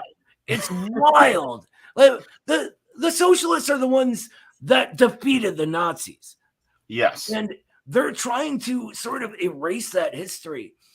Recently, they renamed Victory Day in their little puppet. They renamed it Europe Day. That's crazy. God. Europe Day? You mean Germany, which had taken Europe and it was, oh God, it's wild what they're trying to do. Yeah, it's bad. I mean, like I said, now more than ever is the time to stand up and fight back. Yeah. My next part of my notes, I said, this is pure projection. Quote unquote economic might. Hello, sanctions. Industrial hegemony? NAFTA, anyone? It was our government's fault that our industrial jobs were sent overseas. Military? We spend more on our military than the next 10 nations combined. Ideological leader. Look at all of our presidents: Reagan, Bush 1, Clinton, Bush 2, Obama, Trump, and Biden, all ideologues in expanding corporate influence around the globe. They're all neocons. That's what they Yes. are. They are neocons. Yes. They're basically all sort of enacting PNAC, the Project for a New American Century. All the countries they target were on the PNAC list. It's all like the idea that there's a difference between Democrat and Republican in our era is ridiculous. You know, like they go back and forth between the two, all based on the cynical rhetoric they use. The policies are the same. And for those that like consider Trump a true populist or whatever they want to call him, he deregulated finance specifically while adding extra regulations on the little guy, small business entrepreneurship, which is what people were saying he was doing. He's the same as Obama. Yes. And by the way, the whole the whole gulf that between Democrats and Republicans really isn't a gulf. If you guys have not, I encourage you guys to go to Sabby Sab's channel, because she actually talked to the lawyers who did the lawsuit against the DNC, fraud lawsuit. And they literally talk about how the DNC is really just a private organization and you really have no say in their politics. And if the DNC is like that, then you sure as hell know the RNC is exactly the same. Oh, absolutely. What was it when they were very scared that Bernie Sanders was going to win the primaries, and they were trying to hedge their bets and go, look, we don't have to have a primary.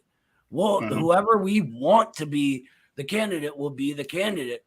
For a party that calls themselves Democrat to do that is just, it's a joke. Yeah, the Democratic Party is no more Democrat than the Federal Express is part of the federal government. And by the way, they also act like they're like the anti-racist party and the socially progressive party. Literally, Joe Biden was like one of the biggest white chauvinists in the entire country, was saying you're not black if you don't vote for him. Literally trying to tell black people what it means to be black. Like it would be a comic book if it wasn't our real lives, you know? Yep.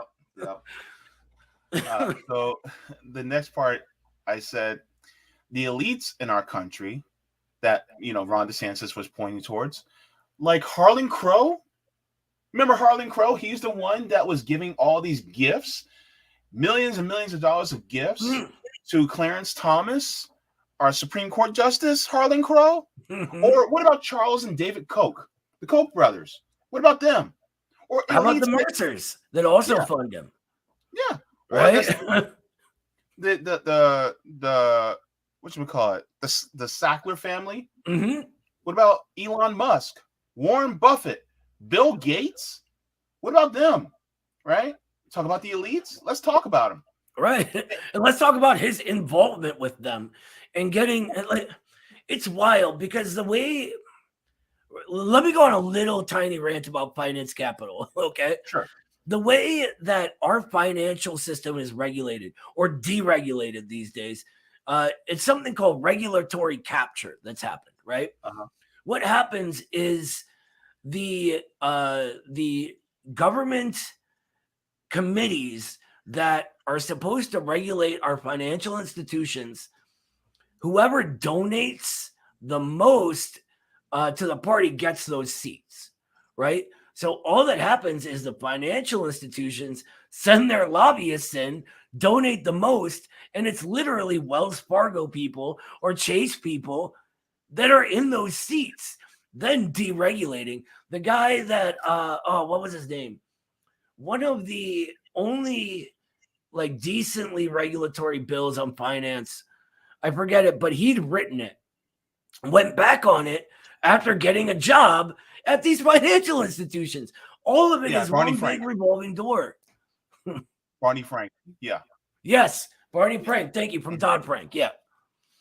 Yeah, for Dodd-Frank. Yeah, because I talked about that a couple of weeks back. It was man, these guys are crazy, man. And so I don't want to overstep, but also, they don't want these, Chinese people to own land. And my question is, what about Chinese billionaires like Jack Ma? Mm. I mean, he's a capitalist. I think it's a lot of it is directed at people like Jack Ma. But I don't know. There's always a couple layers to these things, Yeah. So I'm not sure. You would think Ma's investment portfolios would obviously include real estate assets in the US, right? And to me, it seems like an internal contradiction of the financial bourgeoisie versus the Chinese national bourgeoisie, right? And Ma's sort of already been put in his place by the party a couple times in China when he just stepped out of line. But to me, it seems like a way to make sure they're monopolizing those assets and not allowing the free market to decide. It's when you get to the monopoly stage, it's all about power and trying to rake in those asset profits or capital gains rather than profits. Definitely. Section it's SB 258. It sets a dangerous precedent. This can be expanded to all of Florida and can be copied by other states to prohibit social media apps to be used by any citizens. And then he talks about academic freedom. What academic freedom? Restricting collaboration is now freedom? And I said, the Chinese Exclusion Act was signed 141 years ago this month. So that's what this reminds me of, the Chinese Exclusion Act. The Chinese... I'm sorry, go ahead. No, I was just agreeing with you. I said, oh, yeah. Yeah. And so I actually wanted to get into that as well. And this is out of archives.gov, and it actually talks about the Chinese Exclusion Act. And I want to get into that just to give a little bit of background information as to what this is and why does it feel like there is really a roaring back of this type of law into our lives. And it's really just I see it as a massive slippery slope, because whenever I look at capitalism, I see it always reverting back to its original form. And it's kind of like Majin Buu going back to his original most evil form. I'm not familiar with the reference. Well, okay, so it's a Dragon Ball Z reference. Basically, the most evil version of himself was his original version, and as he absorbed different forms of different kais or entities, then he ended up becoming slightly less evil. And the thing is that it's the same thing. It's the same thing regarding capitalism. Capitalism will always revert back to its original form, and we try to, put the reins on around it, or bridle it, and try to steer it in different ways to keep us from going down off a cliff. But capitalism is trying to shake that bridle off of itself. So, yeah, I feel like what they do is they continually try to find band-aids to cover up the contradiction the system itself exists as. Marx teaches us, and by the way, you'll learn this very soon, that what capitalism is on a concrete level at its heart is contradictory value production, right? Mm-hmm. It's the production of new value added into what was already there, but in a contradictory way, a way that has within it its own breaking apart, right? And that's embodied in the class struggle. And I don't want to get in a whole thing, and we'll explain, like you and me will talk later about that. But all of it is to try to avoid this contradiction coming to a head. The rate that profit is made at is continually falling down and down and down. So they need to do whatever they can to make up for that. And what it used to be was the way to do that was directly lowering the power and conditions of the working class, be that in wages, making them work longer, or increasing efficiency a lot of the time. That would help. Like automation and stuff like that, it arises out of that too. So it's not all just a bad thing. But when we get to financialization, they have to start getting really creative now, right? Because they're making they're accumulating capital no longer by producing the things we need, but instead by these assets. And so you'll see stuff like this in trying to monopolize these real estate properties, which are assets, and they'll try to frame it as sort of helping the American people. Oh, the evil Chinese are going to steal all the property that you could have and blah, blah, blah. But it's all asset accumulation. And it's got to come to a head because this system is also contradictory. Yeah, definitely. I have a video that I would like to show, but I don't want to spend too much time on it because I'm going a little bit over time. But I wanted to show, and it talks about the dark history of the Chinese Exclusion Act. I was trying to open up the actual page from the government website, but internet's working kind of wonky. And I don't know if I'll be able to play this, but hopefully I will be able to. It's just this thing is constantly it's buffering like crazy. I hope it works. Yeah, I'm interested in this as well. I don't know a whole lot about that, so I'm excited. Mm-hmm. Yeah, it's as if my computer did drugs, and now it's like, oh, I don't know what to do. It's like, yeah, don't do drugs, kids. So take it from me, do not do drugs. Well, unless you like sort of ruining your life and making everyone you love hate you, then go for it. No better way to do that. So is this going to play? I don't know. I want to mention one of your viewers, Curie Adams, said something awesome. Can I read that out loud?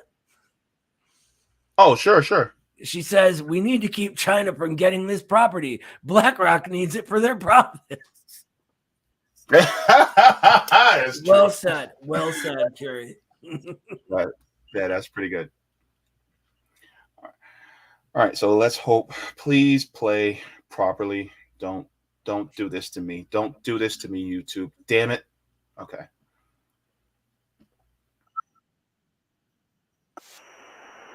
It says the statue represents liberty holding a torch which lights the passage, but are the Chinese allowed to come? So,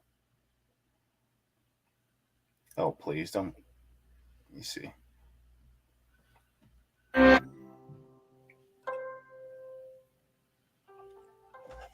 After 12 years living in California, Chinese citizen Che Chan-ping was ready for a visit home.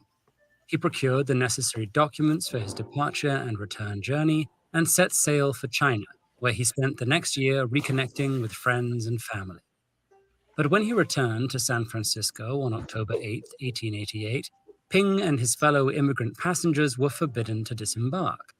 Just days earlier, President Grover Cleveland had signed the Scott Act, which invalidated the legal documents allowing their re-entry to the United States. This policy threatened to separate families and deprive Chinese immigrants of their homes and livelihoods. Ping challenged the ruling, beginning a legal battle for the rights of thousands of Chinese immigrants. But his case inspired an even more controversial policy that continues to impact immigrants around the globe.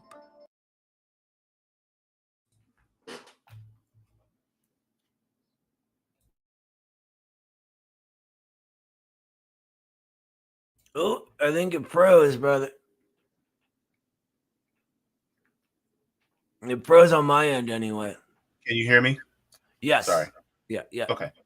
Yeah, I was just saying. I'm sorry. I'm saying that the Chinese Exclusion Act, this is what it's about. Like, really, ultimately, and I don't want to go too deep into it, and I wish I had more time to go into this, but this is really originally was about how a lot of people, particularly white people, were saying the Chinese are taking our jobs, the immigrants are taking our jobs. Yep. And so this is what happened with black people, because after slavery was abolished, a lot of the poor whites were concerned about the slaves taking their jobs. Mm-hmm. Then the whole union movement. In, oh, I'm sorry. Go ahead. I was saying the whole union movement before Reconstruction were anti-abolition because they were afraid that the former slaves would cut their wages down, take their jobs, etc. Du Bois actually explains how that was materially not the case in his Black Reconstruction in America. But that's a product of ideological white supremacy and race science that was going around right at the time. The Civil War marks like just this revolutionary epoch, right? Marx called it the Second Revolution for a reason. And Du Bois brilliantly goes on that it was more than just this revolution. It was the Black proletariat not like just announcing its humanity, right? Because our ruling class was literally teaching in schools that they were less human, right? Which is so beyond messed up and doesn't compute in our heads these days, but that's what they were being told. And so all these like racist union workers in the North were against abolition. And so it's a wild history to learn about. Oh, Jay cut out again. I can always go on about Du Bois and Black Reconstruction, though. Oh, there you are. Mm-hmm. Go on. I'm sorry. I didn't mean to cut in with my Du Bois rants. No. You're good. It's just, but that just goes to show how it was really constantly the proletariat constantly being concerned when really a lot of the profits are being absorbed and taken by the people at the top, by the capitalist dictators. And yep. So, this is why there's always a divide. And so laws like this, like, what DeSantis is trying to do, really just enforces and pushes this notion that it is the immigrant that is your enemy, when in reality it's the people at the top that are really pulling and extracting your surplus wages that is really the enemy. Yep. It's just like, for instance, there was a law that was signed by DeSantis that makes it so that undocumented immigrants can't work in this state. While it may be good for some of the local people here, so that they can work those jobs. A lot of them do not want to work those jobs, number one. Number two, why is it that these jobs don't make as much? And why is it that these jobs are, these workers don't get treated as well? It's because of their undocumented status, because they cannot fight for these things. Mm-hmm. But even if, you were to replace these workers with workers who are documented or, citizens of this state, the problem is that the citizens who are working are still going to get exploited by these people at the top. So it doesn't fix the problem. The actual problem really is the people, the corporate dictators that are making it so that people are constantly exploited. It's easier to exploit undocumented immigrants than it is to exploit citizens, but it's right. Still because they have nonetheless. No recourse.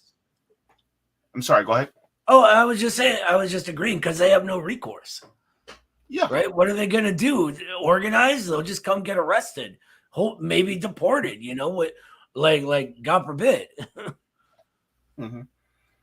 So, excluding, Chinese people from owning, land over a certain size, things like that, that's really just a slippery slope. So then, okay, we don't want them to own land. Okay, we don't want Mexicans to own land. We don't want Guatemalans to own land. We don't want people from South Africa to own lands. We don't want people of Russian descent to own lands. We don't want black people to own land. It goes a slippery ass slope. The thing is that my question is, owning property, housing is property. So if somebody can't buy a house, what does that mean? Okay, this actually ties into my own theory that I'm working on right now that I call reproletarianization, because the problem of the color line is huge. It's everything, right? And back in the day, what happened was we had a large middle class arise out of our working classes, right? The white part. And this is essential in what the bourgeoisie always tries to do, no matter what form it takes. It can even take woke forms, right? They want to keep working class people divided by different communities, by genders, by whatever they can do, right? And if you look at American history, we can view it as the more advanced elements of our proletariat struggling to become more united. And one people, it is the actualization of the American people as the American people, rather than these legally divided categories. And the creation of the middle classes, excluding the black working class especially, is huge, and a huge part of that. And that was a real shot in the arm for what Du Bois used to call the American assumption, which, without getting really in depth about it, is sort of the notion that you can pull yourself up by your bootstraps, right? And it drove the division necessary for the bourgeoisie to continue on in a time of very militant class struggle. And right before we reached one of our most revolutionary periods in history, the political revolution that we call the civil rights movement, which changed our base social relations forever, you know? And so this is what I view this as another attempt to keep people separated, to keep us divided and keep us fighting each other or whatever else they want to do. Now, the thing is, though, in regards to, and I'm looking at something that Bill Bradley said. He said intersectionality is the most divisive belief system among the workers ever created to this point. I actually disagree. I think intersectionality is a good way of really showing and parsing how class and is really it is part of why we are constantly divided. Like, for instance, the intersections of me are black, disabled, and queer, right?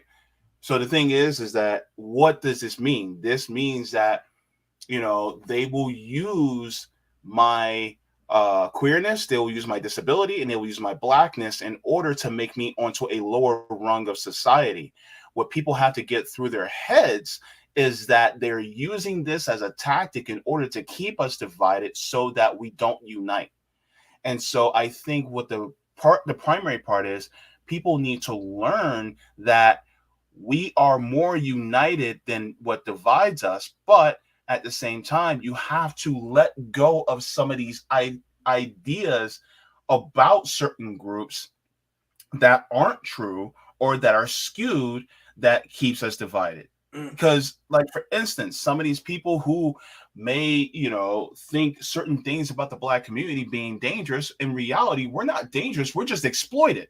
But the thing is that people are sitting there going, well, black people are like this and black people are like that. It's like, no, we're that because we're second-class citizens. And the thing is that in capitalism, our class has been tied to our race ever since we got here. So the intersectionality is deeply important as an understanding to realize that we have to let some of these things go.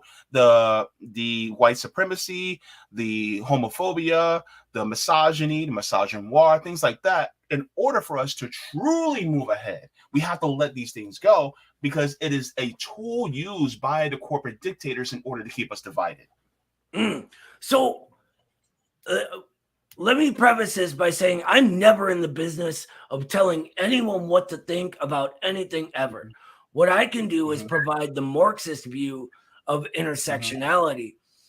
And I understand, like, a lot of people just use the term to mean we're all united, like you were just saying, right? From the Marxist view, intersectionality is what we call a mystification, right? It takes all of these things and sort of views them on an ideal level rather than what Marx would say ascending to the concrete can do, and provides a material basis for it.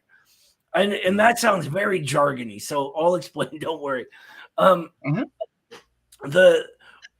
Just as an example to, again, preface this, Marx says in Capital that labor in the white skin cannot be free while in the black it is branded. And what he means by this is that it is absolutely impossible for the white section of the working class to engage in class struggle while the black section is exploited, because you're not going to get beyond the system of exploitation while some working class people are exploited. And so the way Marxism views it is that all of these different parts of your identity that intersectionality would say intersect are forms of class struggle, right? That are developed by the material history that creates them, right? So the Black freedom movement has been one of the primary forms of class struggle in our country's history, right? The struggle against homophobia, the struggle against racism, all of these are forms of the working class's struggle against the ruling class. Because, I mean, Obama was president. Does that mean that he is exploited somehow because he has black skin? Not really. Obama don't really have a struggle. Not like an exploited black proletarian does. But his struggle is specifically and particularly that black freedom struggle. So all workers within this have the same material interest against that same ruling class. And like you were saying, it has a lot of commonality. We have more in common than we do in difference, right?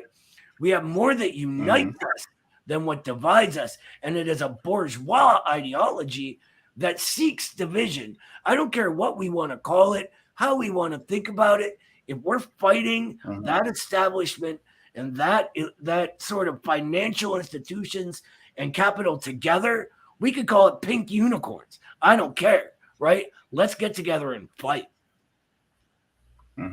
Yeah. That would be a very deep, nuanced conversation that would have to happen.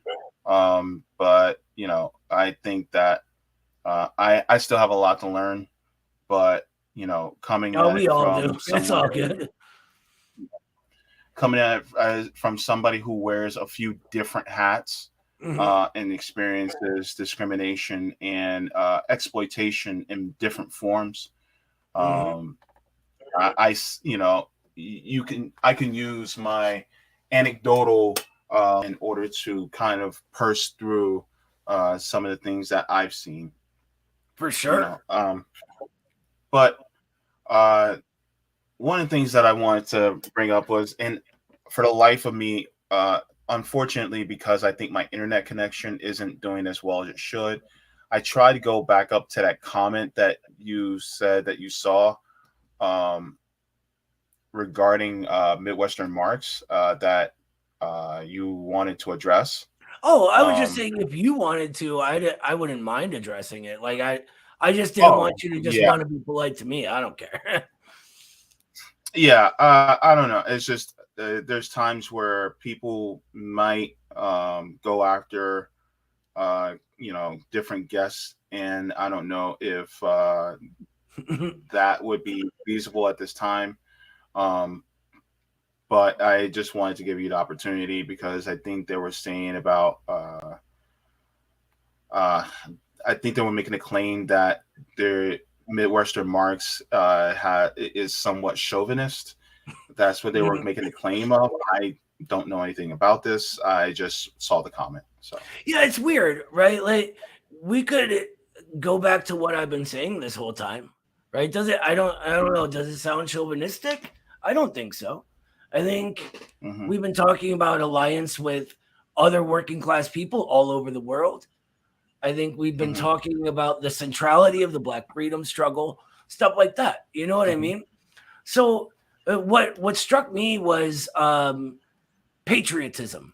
And one of your guys, Michael Parenti, wrote a really good book on this called Super Patriotism, where he draws a line between the jingoism of the sort of America first and sort of the looking down on others versus the people who fight for the betterment of their people, right? And so this is sort of what we say, patriotism the way Lenin was patriotic, sure, but patriotism the way like the 3%ers say they're patriotic, absolutely not. No, I wouldn't even call that patriotism. For Marxism, what defines a thing, or defines is a weird word, but what really is what a thing is embodied by is the nascent or developing part of the two contradictions. So our society exists as a contradiction. The bourgeois, which has already developed and is therefore decaying and going away, and the proletarian, which is progressive and coming into being. And so if we look at our history, in order to actually love our country, we must be patriotic in the way Martin Luther King Jr. was, right? Who fought to make this a better place for everyone. And that's all we mean by that. I think a lot of times people sort of get into subjective use of terminology and believe that, the subjective way that they're understanding something is the same way that everybody is using a word or talking about a subject. But when we really dig down, we find that it's usually not the case. Most people are good people and mean well. They may be using words that we don't like or think people shouldn't, but overall, we're all, like Jay was just saying, more similar than we are different. Thank you for that explanation. Didn't want to, get into the weeds, but oh yeah, for sure. Yeah, and sorry, I didn't get to hear a lot of the explanation because my internet has been going in and out, and just it's really frustrating for me. So I appreciate it's all good, man. We'll talk about it at some point if you want. It's not really like it's an easy way to say we love our people, we want what's best for them, right? That's all. And when I say our people, I mean everybody, the working classes.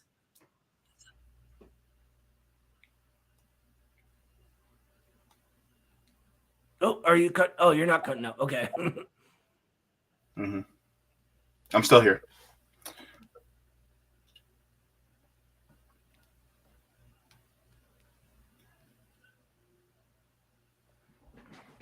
Sorry. Can you hear me?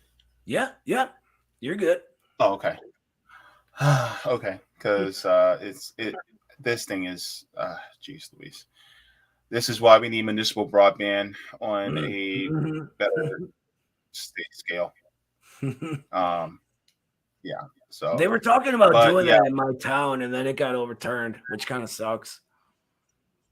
Yeah, it's just the internet today. But yeah, so I just want to, thank you. Let me get to this tip on Rockfin really quick because I want to make sure I get this in as well. I honestly do think I need to check outside to see if these guys are actually working on it on our internet because Or are they doing it right now? I'm sorry. Oh, I said, are they doing it right now? I'm not sure. They did it last time. Okay.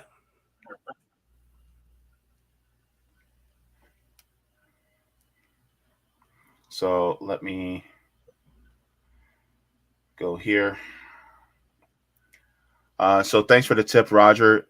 Roger says, if you want to organize workers to seize that moment, the best way to do it is to seize the means of productions, use citizen-initiated constitutional amendments placed in our own initiative.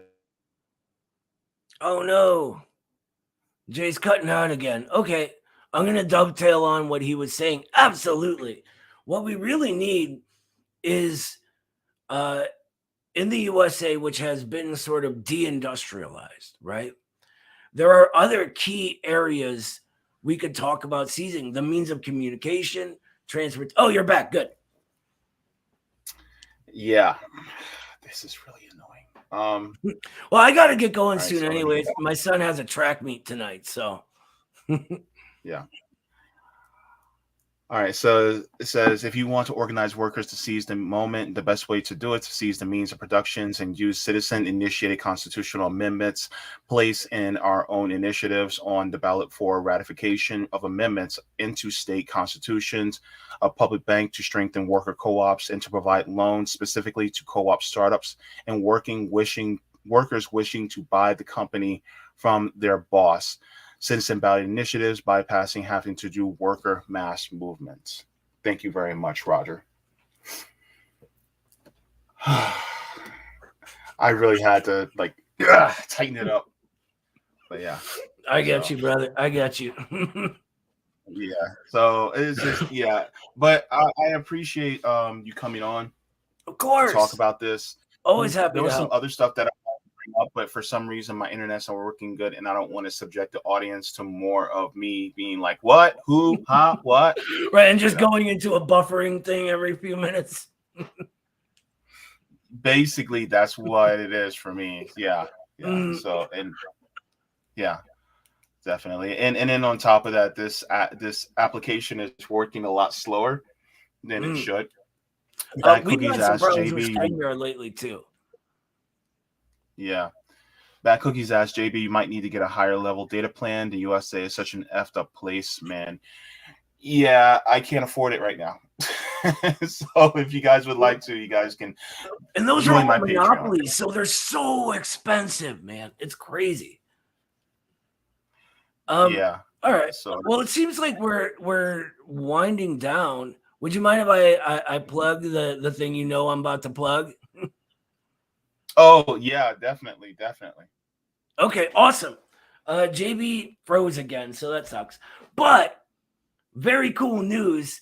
The Midwestern Marx Institute is doing our first ever Marxism school, starting not today, but next Tuesday. We've already had a bunch of people sign up. There's 13 slots left in the class. That's going to be, you get to be involved. You get to interact with the rest of the class, with me, I'll be teaching it, and with our friend JB here, who's going to be involved as well. So I'm really, really excited about this. This is something we've been planning a super long time. You can sign up right now on our Patreon. And if it doesn't, for some reason, fill up, then we'll open it up outside of that.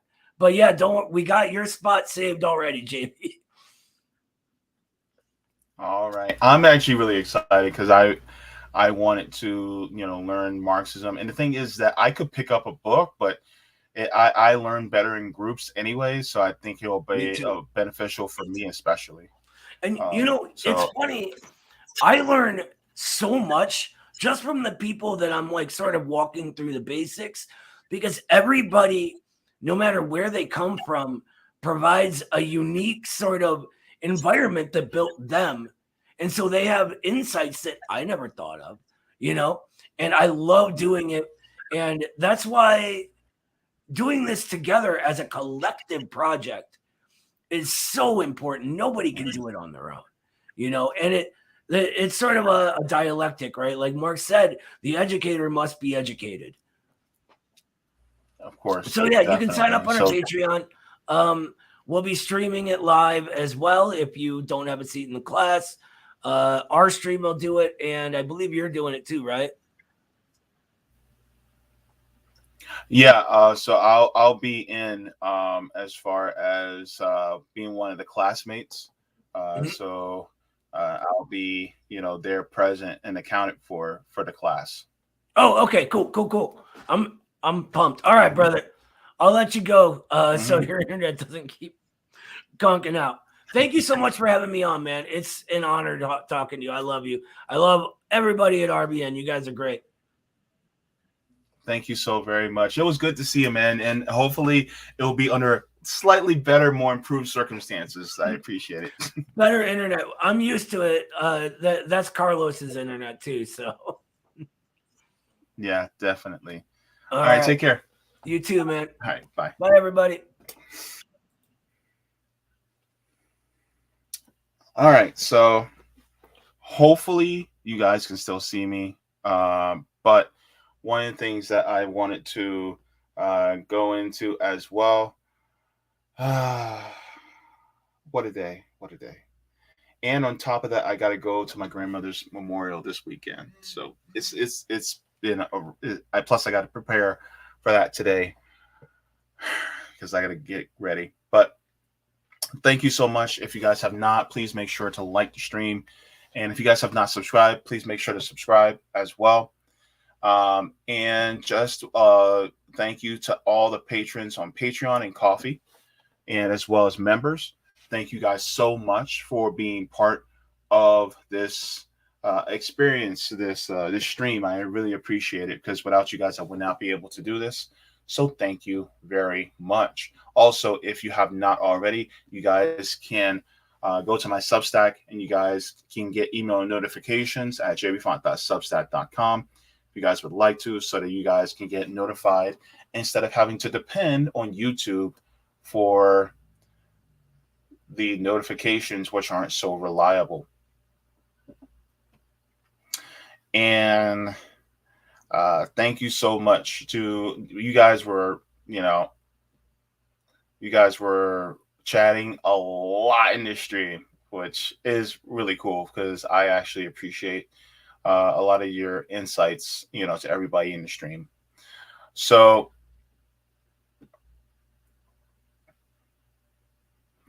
I am going to be I forgot to talk about the books. So I will be finishing I'll be finishing up chapter 2 of Laziness Does Not Exist by Dr. Devon Price.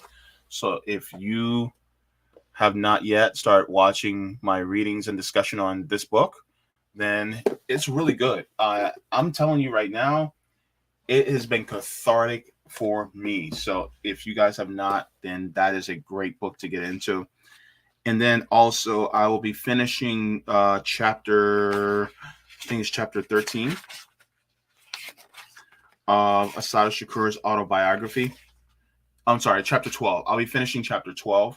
I was having some internet issues, so I didn't get to finish, but I'll finish chapter 12 as well.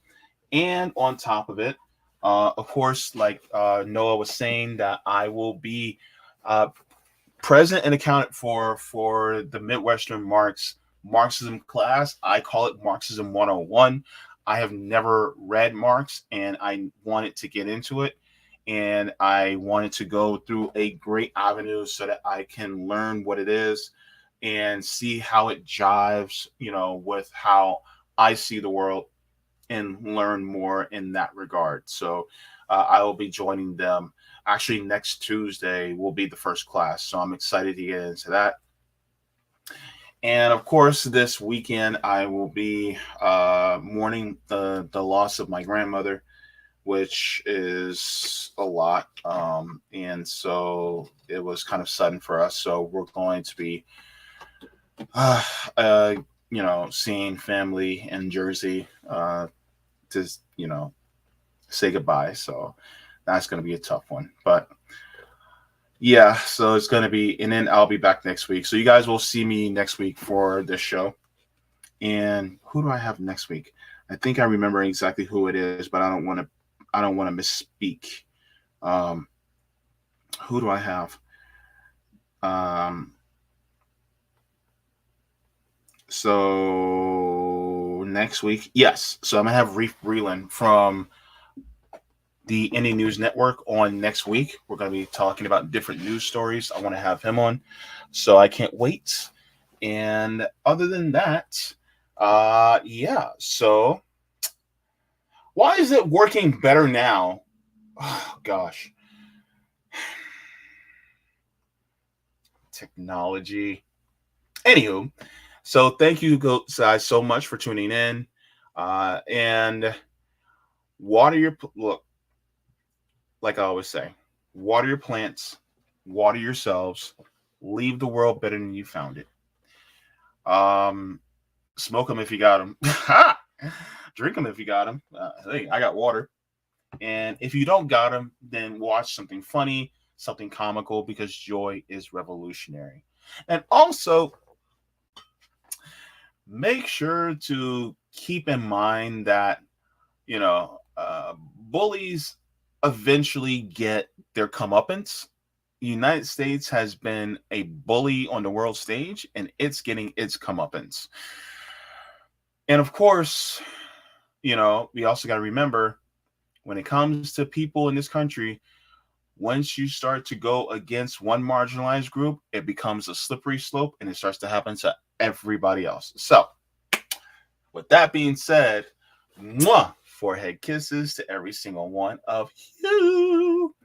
And I will see you guys in the next stream Tuesday.